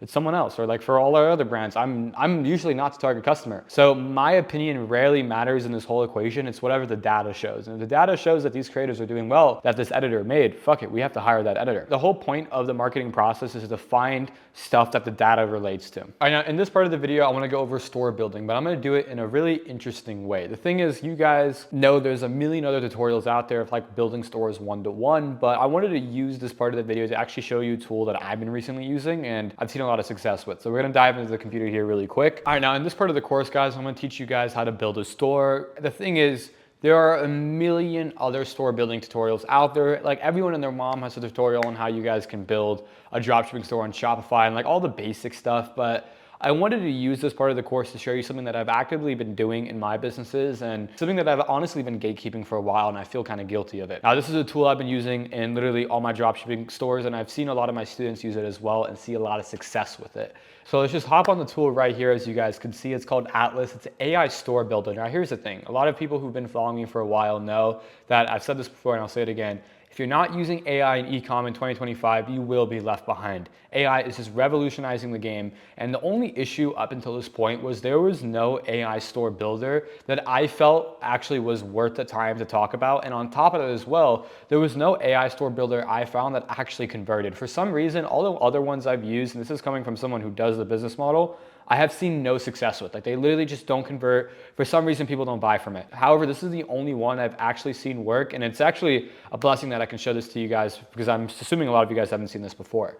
Now, the thing is, the reason why this one works really well is because it actually gives you like bundling. So if you get the higher plans on this app, you get bundling and you get a lot of other stuff that other ones don't give. Makes the process a lot easier, and we've literally been using this for all our product tests, and it's been a huge game changer. Before I even show you guys this, if you want to sign up for this app, use the link below to get a discount, and it is literally a game changer. The link's in the description. For the sake of this video, the importing process takes a little bit long, like 20-30 minutes, so what we're just gonna do is do it on an existing product. Sorry about that, guys. So the thing is, with this tool, it's pretty straightforward. The reason I'm showing it is because it actually works. So I wanted to kind of just show you guys behind the scenes of some of the tools we use. Over here, you can select the photo. So after you import the link, you can just put the photos here, select the photos you want. The store name will kind of auto-populate, so whatever you want it to be. Over here, assume it was Bloom Fresh. So it's pretty cool. Like, it'll also like auto-populate a pricing, literally everything, guys. It makes it so much easier. As you can see, the whole store just populated here. Now, the thing is, if you do this on a store that's like a URL link that isn't already on your store, it takes maybe like 10-15 minutes, if that. We're on a time crunch right now. So yeah, that's basically what we use to build the store. All you have to do is press import and import store. Just like that, you'll sit back and wait, and ideally within a couple minutes, it will be imported onto your store and ready to use. So that's what we've been using for all our product tests in 2025. It just makes the whole process a lot easier, and more importantly, allows us to focus on what is more important, being our creatives. And you can view the whole store here. It's gonna go over to the admin. So it's gonna be loading here, and it's taking its time. But this is essentially what it's gonna look like. This is a demo store. So you have a whole bundle selection here, which is pretty solid. I recommend anyone who's testing products, make sure you have a bundler. And it's very straightforward, as you guys can tell. It definitely does convert, and I can speak from experience. This stuff is not easy to make, and whoever put this together was definitely knew what they were doing. So yep, that's what we use for store building. It's so funny, guys, because back in the day when I would teach people about store building, that's like a 2 to 3 hour course right there. But nowadays with AI tools, I can quickly show you how to do it in literally just 5 minutes. Now, some other quick things I want to go about in this module so you guys have the full knowledge of everything needed for this business model is one, going to be payment processing. Most of the people watching this, you guys can process on Shopify payments, which is pretty straightforward to set up. You can just do it on the settings when you create your store. The thing about Shopify payments is pretty straightforward, nothing crazy. Most of the people will get approved for it. If you don't get approved for it, or you're having issues with payment processing, we do have a lot of solutions for this in our community where we give some of our bank partnerships and whatnot. So a little bit more technical stuff, but if you're having issues with payment processing, I got you. Customer service tools. Now, like I said, having the right customer service rep or manager in your business will literally automate this whole process. But just so you guys know, we use Zendesk across all of our brands, and we highly recommend you use Zendesk as well. I have no affiliation with them. For analytics and tracking, this is one of my favorite things to talk about because it's so goddamn important when it comes to the media buying side of things. We use, and we proudly use, Triple Whale. Again, I have no affiliation with Triple Whale, but it's one of my favorite platforms out there. Essentially, Triple Whale will give you day-to-day margin tracking so you can see what your margin is for your brand. For example, let's say you spent 100 on ads, you brought back 200 in sales, and you had $50 in COGS, and a little bit in transaction fees and whatnot. Triple Whale will basically encompass all that information together and let you know your day-to-day margin, so you know how profitable you are. And on top of that as well, Triple Whale actually has a UTM feature, so you can add UTMs, which are basically like customized ad links to all your ads, so you get 100% tracking, which is unbelievably so important when you scale. In terms of Shopify apps we like to use, just to give some honorable mentions, Vitals is literally my favorite app. Vitals is a 40-in-1 Shopify app. I have no affiliation with them, and it's the app I've been using since I started Shopify. I mean, you get reviews, you get bundlers, you get everything in that app. It's one of my favorite apps. Second app, obviously, is going to be Atlas, the one I just showed you guys. Now, if you guys want to use Atlas or sign up to Shopify using Atlas, you actually get a huge discount, so just click the link below and we got you guys. Besides that, guys, there's not really any other apps we use. Honestly, with Vitals, you have everything you need. And then if you start your journey with Atlas, you literally have, again, everything you need. So just with those two apps, you can save a lot of money by not wasting your time and energy and money on other apps that you don't need to use. So those are my two favorite. I want to go over some common issues that arise as people scale this business model so you guys kind of know what you're getting into. I wish more gurus shine light on like the problems that arise in this business, but as you guys know, most people don't actually do the business model. So let's say you're scaling up a branded dropshipping store, you're getting into building a full-fledged e-commerce brand, you're ordering inventory, you're doing all this cool stuff. What are some issues you can arise and what are some issues you can plan for in order to maximize how much money you make and minimize how much money you lose? First thing first is inventory management. Guys, the whole point of you making this product work, making this business model work is so then you can eventually reinvest the money into getting your own inventory. And lucky for you guys, the suppliers that we give you guys and the methods we teach allow you guys to get this inventory for so goddamn cheap. I mean, take it from me. For the brands I'm scaling right now, because I've been leveraging these same suppliers for years, we basically get a drop shipping pricing structure for US inventory, meaning we have US inventory coming in the US and we have 3PLs that store this inventory and ship it out. However, we pay per unit sold, the dropshipping pricing structure. So we get all the benefits of having a US-based fulfillment brand, meaning like 2-day shipping times. And we get all the benefits of having a dropshipping pricing structure, meaning like no inventory costs put together. The only way we're able to do this is because we've leveraged relationship with our suppliers and the same suppliers we give you guys. Now, if you're not an idiot and you know how to negotiate with suppliers, which again, we teach in our community a little bit more in depth, you'll be able to do the same thing once you start to scale. So don't think that like, oh, I'm gonna make money with dropshipping and then I'm gonna spend all that money back into inventory. That's not how it works. If you know what you're doing, you can leverage that consistent order count you're getting every single day with your supplier in order to bring in US inventory for basically free. One issue that can arise is inventory management and tracking. So for example, when you start to get US inventory, it does become a bit of an issue to track how much inventory you have and how much inventory you need in order to stay sustained. Now, lucky for you guys, everyone watching this has stemmed their e-commerce brand from dropshipping. So let's say for the duration of a couple weeks to a couple months, if you had to fall back onto doing the dropshipping model because you don't have US inventory, that's totally fine because your suppliers can support it. That's why for us, let's say we end up scaling really hard and we've totally burned through all our US inventory, we still have our dropshipping supplier that can drop ship orders to our customers. The only thing I recommend you guys to do in order to automate this process is before you get US inventory, ideally you should already have a customer service and fulfillment manager. You can just tell this person to keep a close eye on inventory management and work directly with the supplier to make sure you always have US inventory. And that will be completely delegated. The customer service breakdowns happen a decent amount. A lot of the times when you scale up, you might have not enough reps. Sometimes you might not have enough support. Sometimes your reps might quit. This is a common issue that can easily be solved by hiring from the top to the bottom, meaning that instead of just hiring reps and managing them yourselves, you make one rep the manager or you just hire a manager first and then work downwards so then they can manage everything. Because guys, trust me, customer service is a nightmare and you don't want to manage that. You want to focus all your time in acquiring new customers and focus all your time on the marketing side of things. Payment processing problems arise all the time with Shopify.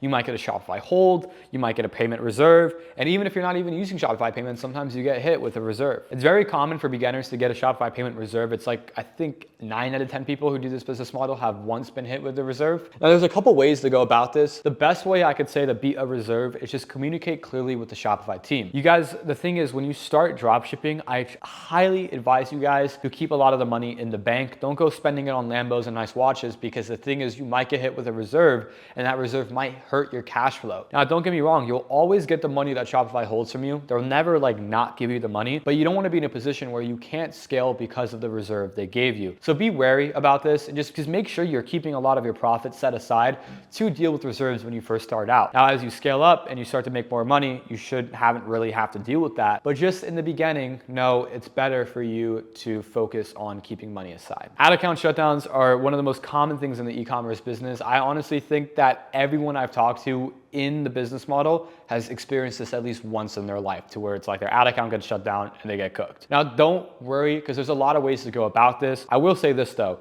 you guys want to start using agency accounts since day one because when you start to use agency accounts and you start to get good spend on agency accounts, what's going to happen is you're going to build a relationship with these agencies. And when your ad account gets shut down or when your business manager goes down or when any of your Facebook or Meta or even TikTok assets go down, you can ask the agency to help you get it back and they could leverage insiders or other ways to get it back. We actually give away all our agency connects in our program. So if you want to schedule a call with us because of that, be sure to let us know in the link below. But moving forward here, guys, it's really important you have an agency account and you use them since day one, because when you do, you get a lot more leverage when it comes to these bans that you have to deal with. Section 4 is growing without breaking even. So in this section, we're gonna go a little bit over traffic. We're going over team building, which we kind of already touched on, but I'll kind of wrap that up quite nicely for you guys.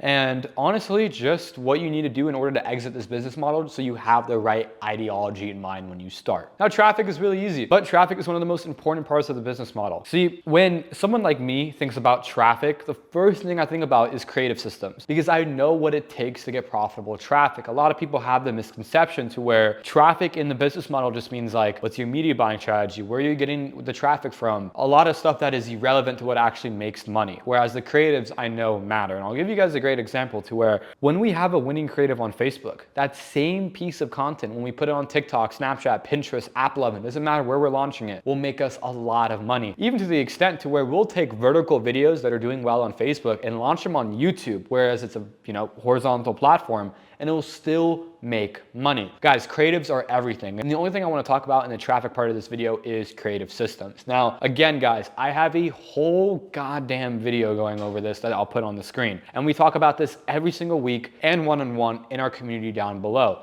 However, to give you guys a little bit of a rundown, creatives are everything. When you start your branded dropshipping journey, a lot of the times what's gonna happen is you're gonna ideally find a product that has a lot of content out there. Hypothetically, you're gonna take this content for inspiration, meaning you're gonna rip it online and launch it as ads. Ripping is a little bit of a gray topic, and I do have another video where we go over this, but I'm not gonna go too much on it in this video just because it is gray and I wanna protect my account. At the end of the day, it's a very important part of the business model. Now, like I said, guys, hypothetically, when you find a product that's working, essentially you're just taking these videos online, you're ripping them and you're using them as your ads. Now, a lot of the times what happens is people know that from the regular dropshipping model, right? They know they need to steal the videos online and launch them on their own. They get some sales and then they let it scale out. And then basically what's gonna happen is those creatives are gonna fatigue and your product is gonna die. That's what happens in 99% of dropshipping cases. What if I told you that's not the case with branded dropshipping? And the only difference between branded dropshipping and normal dropshipping is the creative systems and creative input you set up when you start to see success. I'll tell you from my experience. When we launch a product and 5 creatives work, let's say we launched 5 creatives, maybe 1 or 2 of them really hit. We're gonna take those 1 or 2, we're gonna make variations of those, probably around 20 to 30 variations, meaning we take that same video, we change the hook, we change the body, we change one simple thing about the video, because what is a variation? A variation is one singular change. Anything above one singular change makes it a completely new video. So ideally, if we change the hook and the CTA being the end of the video at the same time, now that's a new video and that's not a variation. Now, ideally, what we're gonna do is take 1 of the 2 top videos that are doing well in the ad campaign and just make a shit ton of variations of those. Now, once we make our variations, we're gonna launch those, and ideally those do well too, right? So your variations are gonna keep you scaling evergreen. This is where it gets a little bit complicated. You guys wanna spend as much time as possible cultivating new angles and concepts around your creatives. Now, again, I have a whole video going about this, but just make sure when you see a certain angle working, whatever it be, libido or hair growth, it doesn't matter what you're selling, get more videos like that. And the easiest way to do that is not by editing them yourselves, because obviously you want to use CapCut and edit them together, but you also can go to Twitter and look for UGC creators that can make more videos for you, right? And a lot of people overcomplicate this part of the business of getting more content. They think that they need to script it out down to a T and it needs to be amazing copywriting. No, that's not the case. When it comes to getting more content, it's as simple as you just taking the videos that are already doing well, putting those links on a Google Sheet and giving it to new creators to recreate or use for inspo. The best thing you can do for getting new content is literally let creators create, because that's what they do best. Don't try and take over the process of scripting it and making all this crazy complicated thing when it doesn't need to be. The furthest extent we'll go in terms of scripting is sometimes we'll do bullet points, which I'll explain here in a second. But ideally, when you're starting out, all you want to do is just get creators to make videos like the ones that are doing well. You can find these creators on Twitter. You can find them on jointbrands.com, on incense.com, on billow.com. There's so many platforms out there. Some of my favorites are the ones I just mentioned. Also, TikTok Creative Center is really good as well. Another huge component about this business model in terms of like consistently scaling profitable traffic is by having a consistent flow of new concepts coming into your ads manager. So the question arises is, what is new concepts? Concepts could be anything along the lines of a new way of portraying the product. So ideally, if you're doing the branded dropshipping model properly, you're gonna have products that have a lot of different angles, meaning like, for example, if it's a hair care product, you can say this helps you grow your hair back, or this helps you grow new hair that you never had before, or this helps you look like you're 20 again, or this helps you have celebrity hair care. There's so many different ways of going about it. you can explore new concepts for that particular product that could then arise new scale, right? That's how you keep a product evergreen, by always funneling in new concepts and new creatives. The best way to find new concepts for your product is not only by going to TikTok and seeing what these people are talking about when it comes to your product or other similar products in the industry, but also going to Amazon. Guys, Amazon is goated when it comes to product research, and when it's goated when it comes to creative research as well. When you go to Amazon, simply just find products that are similar, if not the same, to the product you're selling. See what people are talking about in the reviews. See what people are talking about in the comments. See what questions people have, and it's gonna give you a lot of insight on what to target in your creatives. The best example I can give you guys is, let's say you're selling a knee brace product and you found that same knee brace on Amazon, and you see a top review of someone asking like, hey, does this work well with people in the medical industry? And a lot of people are saying like, yeah, you know, I'm on my feet all day because I'm a nurse, blah, blah, blah. And like, they're just medical industry and knee brace going hand in hand. Now, what you can do as a founder and as a good marketer is you can take that knowledge and apply it to a creative. Your creative can then be something along the lines of the best knee brace for nurses in 2025, or I'm a nurse and this knee brace made my 2025 years so much easier. Whatever it may be, you're just making sure that you know the person watching this is a nurse. Because the thing is, guys, to get someone to stop a scroll and buy your product is a lot easier than you think when you can relate to the customer. If you're somebody who is a nurse and has pain in their right knee, and when you're scrolling on TikTok or Instagram at the end of your workday and you see a video that says like, hey, are you a nurse with pain in your right knee? You're gonna watch that whole video and you're most likely gonna buy that product. So the easiest way to win over a conversion is by actually speaking to the customer, speaking their language. A lot of people overlook this. They think, oh, you know, as long as you have a good product, it's fine. No, you need a good product and you need good creatives as well. And good creatives just means stuff that your customer can relate to. There's been so many times where I've seen a product and I've seen a style of creative that goes hand in hand with that product. And when I combine the two, it just goes crazy. Like for example, when you're selling a men's wellness supplement, for example, you want your creative style to be more so like podcasts, right? Because what is that target demo consuming? Podcast, right? For example, they're probably watching Joe Rogan in their free time or Andrew Huetman, right? And if you can target that same style of content with that same lingo, the same things they're talking about, but plug your product in there, you're gonna find it a lot easier to scale. Now, in terms of team building, we already touched on that, but I just wanna encompass it all together really quickly so you guys have an overview of what it looks like. You have your customer service and fulfillment manager. You have customer service reps under your fulfillment manager. Then on your marketing side, you're gonna have your editor, maybe one or two, just depending on exactly what type of content is doing well for you. For example, if it's compilations, you have editor just for compilations. If it's AI, you have editor just for AI. But ideally, you want one really good editor. And then most importantly, you want 1 to 2 really good creative strategists. A creative strategist will do anything under the lines of managing the editor and flow of content, working hand in hand with the UGC people. So for example, like if you're getting new content constantly coming in, they're going to be working directly with all the people that you get content from. So they're managing all the samples going out and all that great stuff. And then third but not least, they're helping script out and create new concepts that these new UGC people can make. Now, again, I have a video where we go more in depth on the creative side of things. And again, in our community, we talk about this all the time, but those are the main hires you want to make. Now, I need to be honest with you guys, throughout this whole process, you want to have a lot of VAs, meaning like, for example, I have 3 VAs that work for me full time and they just help me kind of piece everything together. Our creative strategist usually has a VA as well that helps them manage all the samples going in and out. Sometimes we'll even get a VA for our fulfillment manager in case he needs it. Whatever it may be, VAs are kind of like the sticky glue that keeps things together. We do a lot of admin work and they keep the business very smooth. Now,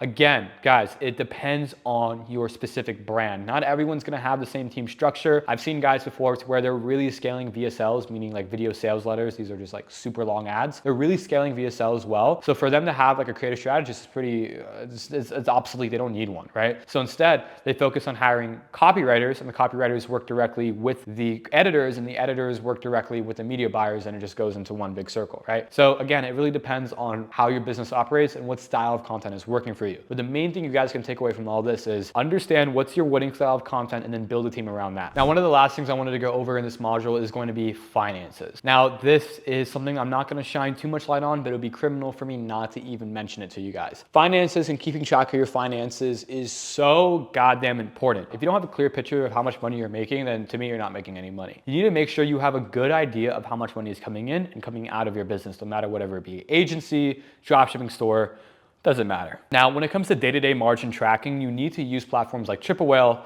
or True Profit so you know how much money you're making. For all my companies, we like to follow a 30% day-to-day rule, meaning our North Star margin is 30% and we want to be at 30% profit every single day. Now, we usually have team costs and stuff that kind of brings that down at the end of the month, but ideally you need to follow some sort of P&L. We give away all our P&L templates in my community, so if you want those, just sign up below. However, to give you guys a little bit of a rundown, one of the most important things you need to track is literally just your fulfillment cost, so your cost, your marketing cost, your team cost, your payment processing cost, your billing cost, so that's all your apps and everything. And last but not least, compare it all to your Shopify revenue. Those are really the main things, but as you guys can tell, it's not the hardest part. It's pretty straightforward. Like, you just need to make sure everything you're spending money on, you're keeping track on a Google Sheet. And you'll thank me for this later, because not only is this going to give you a lot of clarity, but it's also going to help you exit the business, which is the next thing I'm going to talk about here. Exiting is everything. Guys, you're not going to play this game of branded dropshipping and e-commerce if you're not going for a big exit. I'm telling you guys, in the dropshipping model, if you do it right, every dollar of profit you make, you can add another $3 to $4 on top of that. Meaning, if you make $1.2 million a year, so that's $100K a month profit, you can sell that same business for upwards of 3.6 to upwards of even $5 million, right? And I know this because I've exited myself, and I know many people that exited as well. And you guys can do the research yourself too. Just go to acquisition.com, websitebrokers.com, flippa.com, and you can see all these e-commerce businesses listed for insane amounts. There's usually a 3 to 5x multiple on your profit for a year-to-year basis. And on top of that as well, if you have something unique about your company, maybe you have good MRR behind it, maybe you have a good SaaS component behind it, you can sell for so much money. Guys, play the big leagues, because the only difference between the people who make millions in this business model, I'm talking about profit, and the people that barely crack 100K profit is literally just their mindset. The people who make millions know that if they do everything right and they follow the right approach, they can sell for millions. Guys, don't neglect the fact that there are people that will buy the store from you. I've exited myself, and I cannot stress how important this is.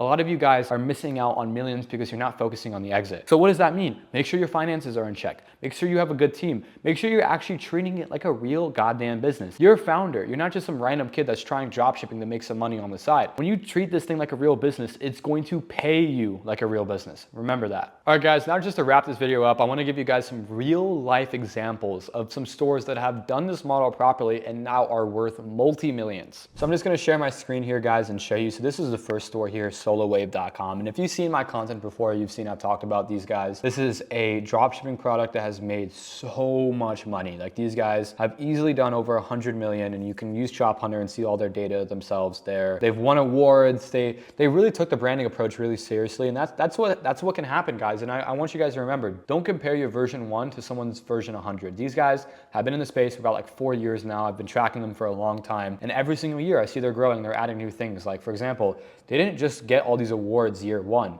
They, over time, made money and reinvested it into like getting good PR and building the brand, making the product better. And this is kind of like what I like to call a really good North Star brand, meaning this is what you guys want to strive to be. This company can sell for millions, and they've honestly dominated the space when it comes to red light therapy. But again, great example of what can happen when you guys dial in and really make this business model work. So before anyone comes to you and says, oh, you're crazy for thinking you can, build a multi-million-dollar business from drop shipping online, remember, drop shipping is just a fulfillment method for e-commerce. You're really just an e-commerce founder, and you're gonna build a multi-million-dollar business. I know you will. I believe in you. So moving forward here, next one is Vibroscope. This is another great example of a brand that absolutely dominated the space. These guys do multiple 100K days. You can look it up as well. They've absolutely crushing it. They've been alive for a decent amount of time. I think about 4 years as well. Again, they've over time really made their product a lot better. They've customized their product to where it's like super unique than anything else on the market.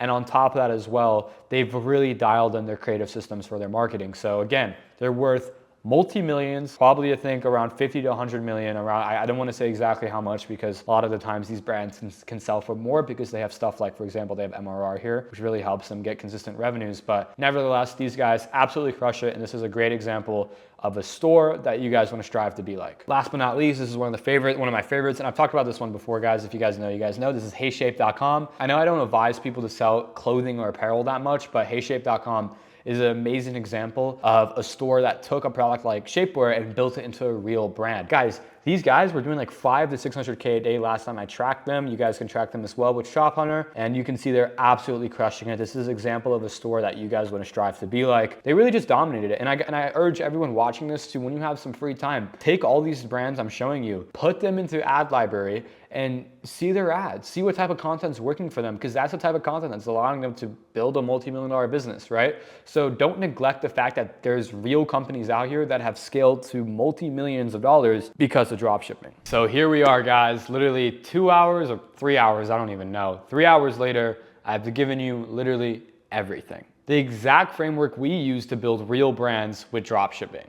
The exact same systems our students have used to build sustainable businesses, from struggling with dropshipping to becoming multi-million-dollar e-commerce founders. But here's the thing, guys, I need to be completely honest with you. You really only have 3 options from here. Option 1 is you literally do nothing. You just watch this video and wasted a bunch of time. Close this video and maybe tell yourself you'll come back to it later. Who knows? And we both know how that usually ends up. 6 months from now, you'll probably be experiencing the same thing, finding yourself watching another dropshipping guide, looking for that secret formula. Option 2 is take everything I've taught you in this video and implement it for yourself. And look, you absolutely can. I've given you the complete framework, and that's why I made this video. But to be honest with you guys, here's likely what's gonna happen. You'll hit roadblocks that I possibly could not have covered in a 2-hour-long video. You'll face really specific problems with either your product, creatives, or just overall experience with the business model. And you'll waste so much time and money figuring things out through trial and error. And worst of all, you'll probably make the same mistakes as me when I was starting out. Then there's option 3. You join our community Brandify, where you get direct access to me and my team, weekly coaching calls, and one-on-one support, our complete suite of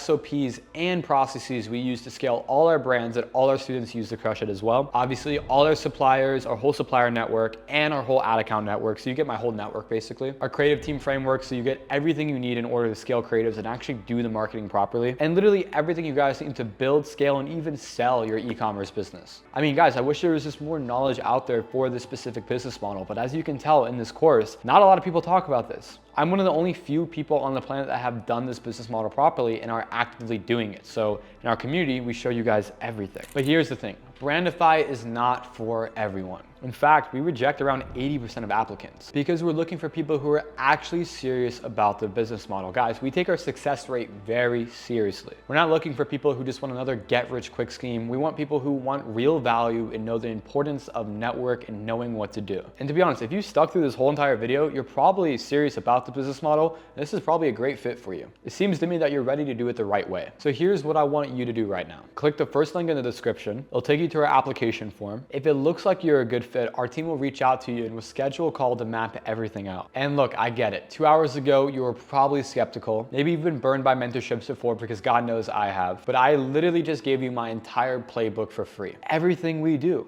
Why? Because I want to prove to you guys that I'm different, that we actually care about you building a real e-commerce store, and we actually know how this business model works. Now, the real question arises is, what are you going to do with this information? The application link is below. And if you're ready to build something real, I'll see you guys on the other side. Oh, and if you got value from this video, be sure to like and subscribe. I share actual strategies and a lot of the behind the scenes when it comes to running multi-million-dollar branded dropshipping stores. So once you're done applying for Brandify, be sure to like and subscribe for more content. Thanks for watching, guys. I'll see you in the next one.